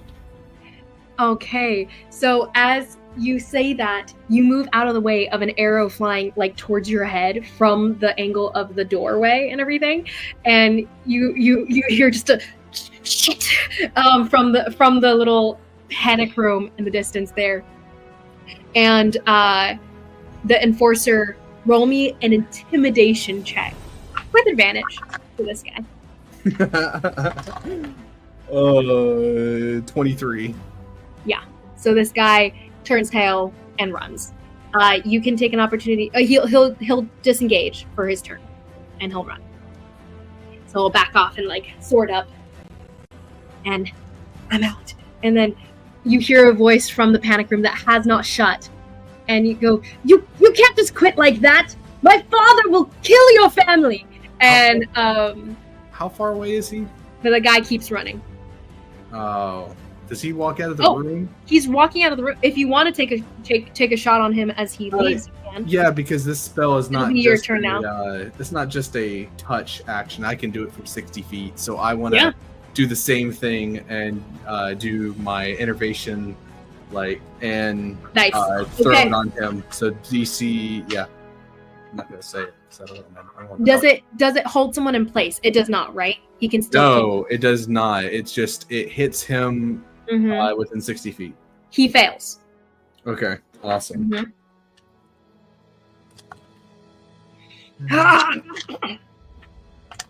As he tries to run.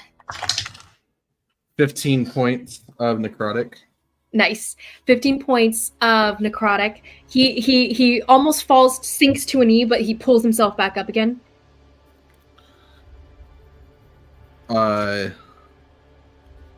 And then I'm trying to think of what. No, Zimit would not let this guy go, like at all. I don't think. Actually, no. With it being the bigger picture, he'll let him go. He'll go over to the door and lock the door where he went out. Okay. And put something in front of it so that way no one can get through while he's about his business. And then you bring the chair, dragging it across the ground slowly but surely. You hear Araldo cowering within the panic room, and you drag it over slowly, lodge it under the door, wedge it under the handle of the door. Turn back toward the panic room. And I'm just gonna walk up to that little bookshelf or whatever, and I'm gonna be, Araldo, my friend, you've given me a task. But it looks like it's your turn now. And when I want to go over and open it, I want to step back. Because I don't want, And as soon as I see him, I want to cast Earthbind on him. Okay. Go ahead and roll me. Go ahead and you roll me a dexterity check. Okay. And he'll roll a dexterity check. How about a dirty 20? Okay. Yeah, he got a natural 1. So he's at the end of the room with a crossbow and a blade, and he's holding the crossbow up, ready. But you get to move Earthbind first, so that's going to be a saving throw on his part, right? This is a strength saving throw. Okay, so strength saving throw. He gets a 14. 13. Does not pass. Okay. Yeah. And so basically, for y'all, I don't know if you guys know, basically you see yellow strips of energy kind of like wind up around him, and it just all of a sudden wraps him and pulls him down. And there is constantly actually I just realized I think this is for a flying creature. No, it works for both. It's okay. Supposed to stop someone from moving. Yeah. And there is It just clarifies that it drops somebody if they were flying. Okay. Yeah, and then he is getting 60 feet per round of air descended upon him at all times. Currently. It just for a minute, I think. Sorry. It's just talking about it'll descend. It'll pull something down at 60 feet per round. Yeah. I mean, still the same kind of concept. Yeah. No, it's definitely pulling him down with a lot of pressure, and it's rough. And he's like, brother, I've always loved you so much. Father would be so happy to see you have grown to be so powerful. Actually, I'm very impressed myself. I always thought you were not turned out to be all that much. You were never really the smartest one. I don't know where this came from exactly. You didn't have this back when you were just a snot-nosed brat, but oh, that's a poor choice perhaps of words. we should talk, brother. I understand you're angry, and I understand you have probably many requests of your brother. We're familiari. Can't just. Father would be so sad. He cares about you. He cares so much. Really? You You had know your what? chance. You had your chance. But You could join everyone me. deserves a second chance, fratello. I don't know what you're talking about. But you had your chance to join me. We couldn't go against father, you know that. You of all people.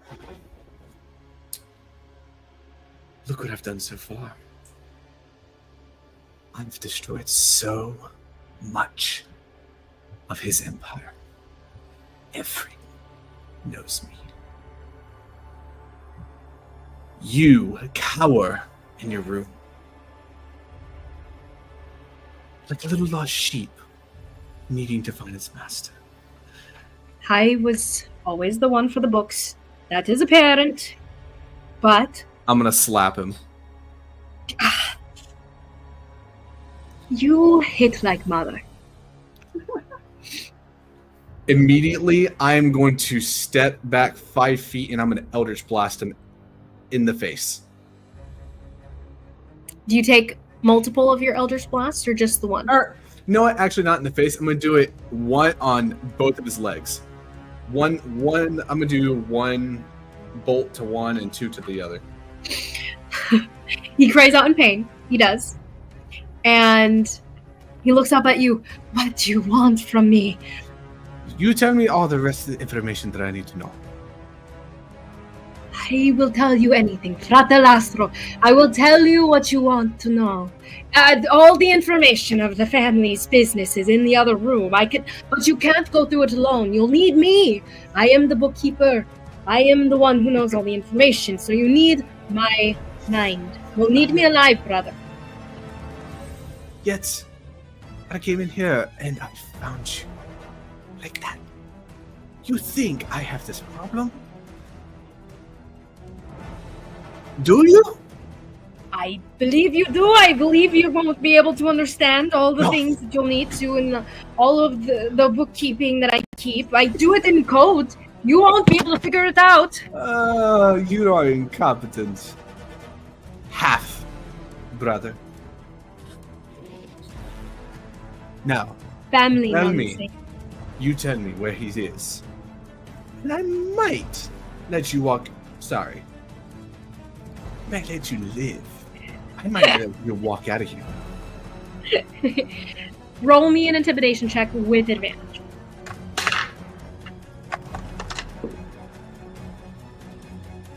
Where is my stuff? 24 24. for intimidation. Yes. Ironically,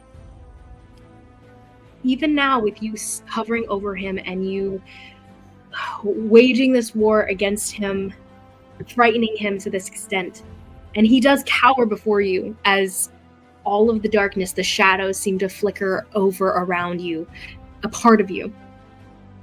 He does still look up at you and lock eyes with you, and he goes, I'm still more afraid of Father.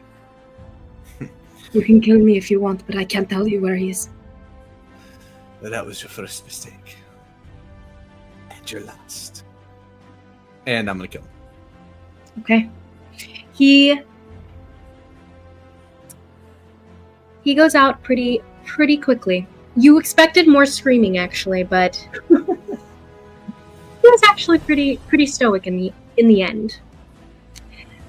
And after you get to your end, after you have succeeded in this goal of getting Araldo and destroying this whole place, you have a little bit more destruction to wage, actually.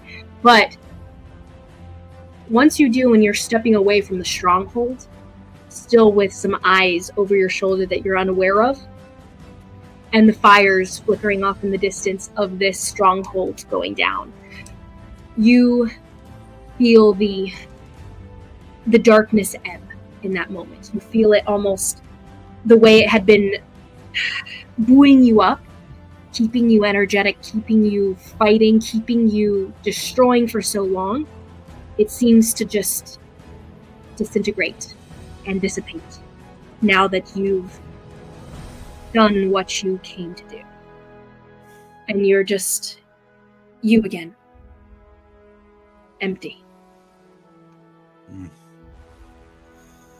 You make your way back to your base of sorts to plan for your next attack. Back to Karhale. You get all flashed forward in this moment, just shaken, overtaken, completely just shot through your mind, and it hurts. It hurts a lot. Go ahead and roll me 2d10s of psychic damage for yourself.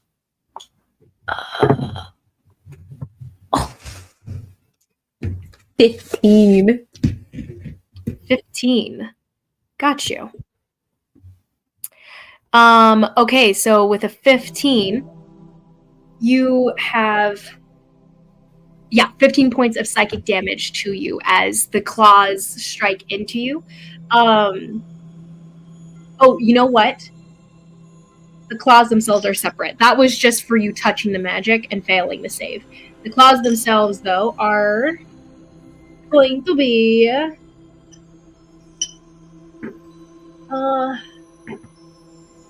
14 points more of psychic damage.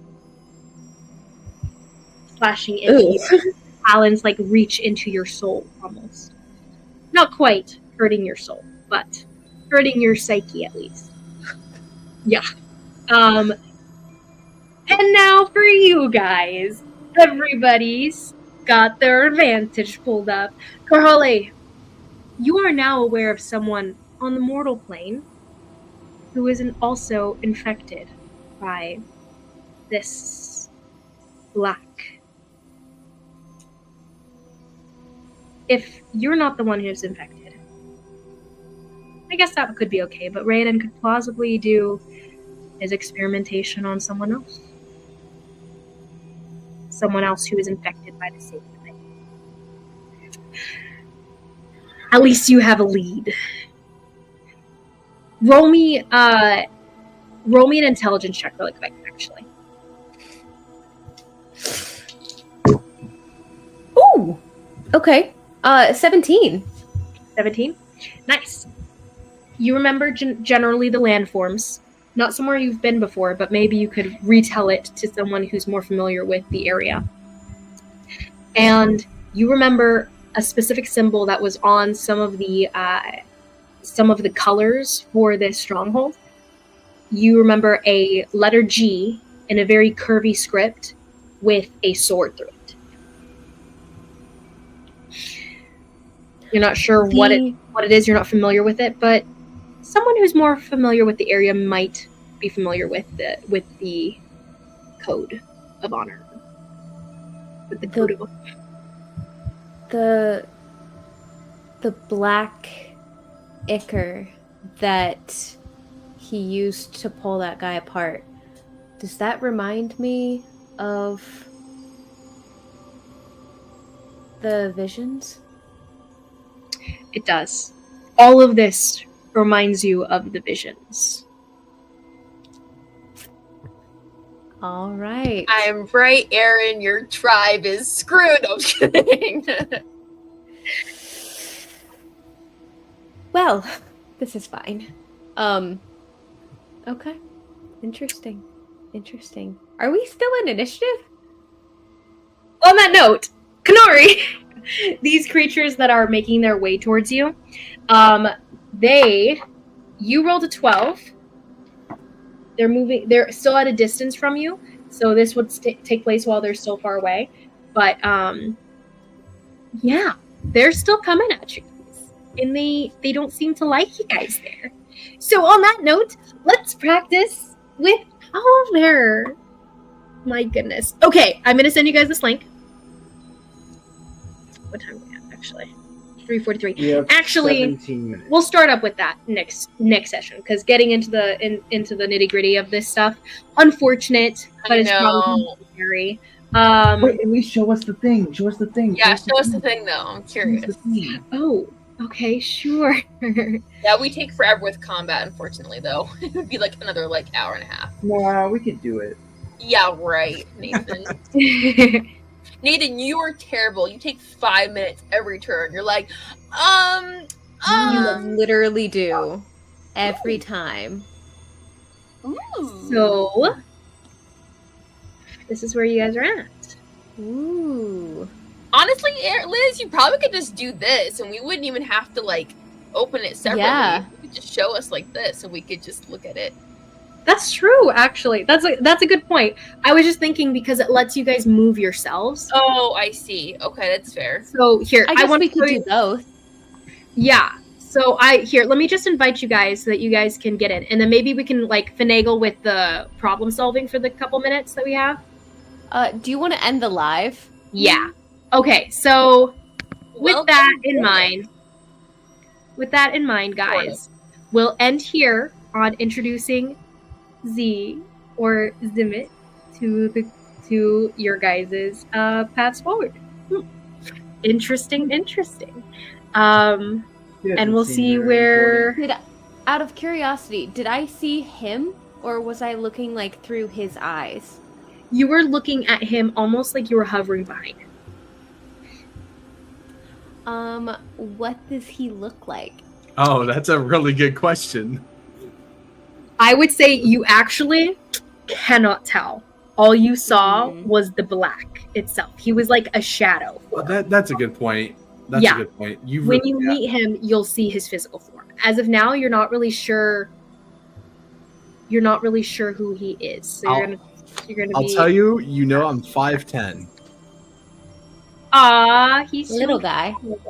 He's a little guy. Just a little guy. In comparison to all these tall mofos. But yeah, so next time we'll pick up with some battles in ethereal, in ethereal mage form. What am I saying? In Astral plane. The astral plane. Yep. Lovely. Okay, I'll end the stream now.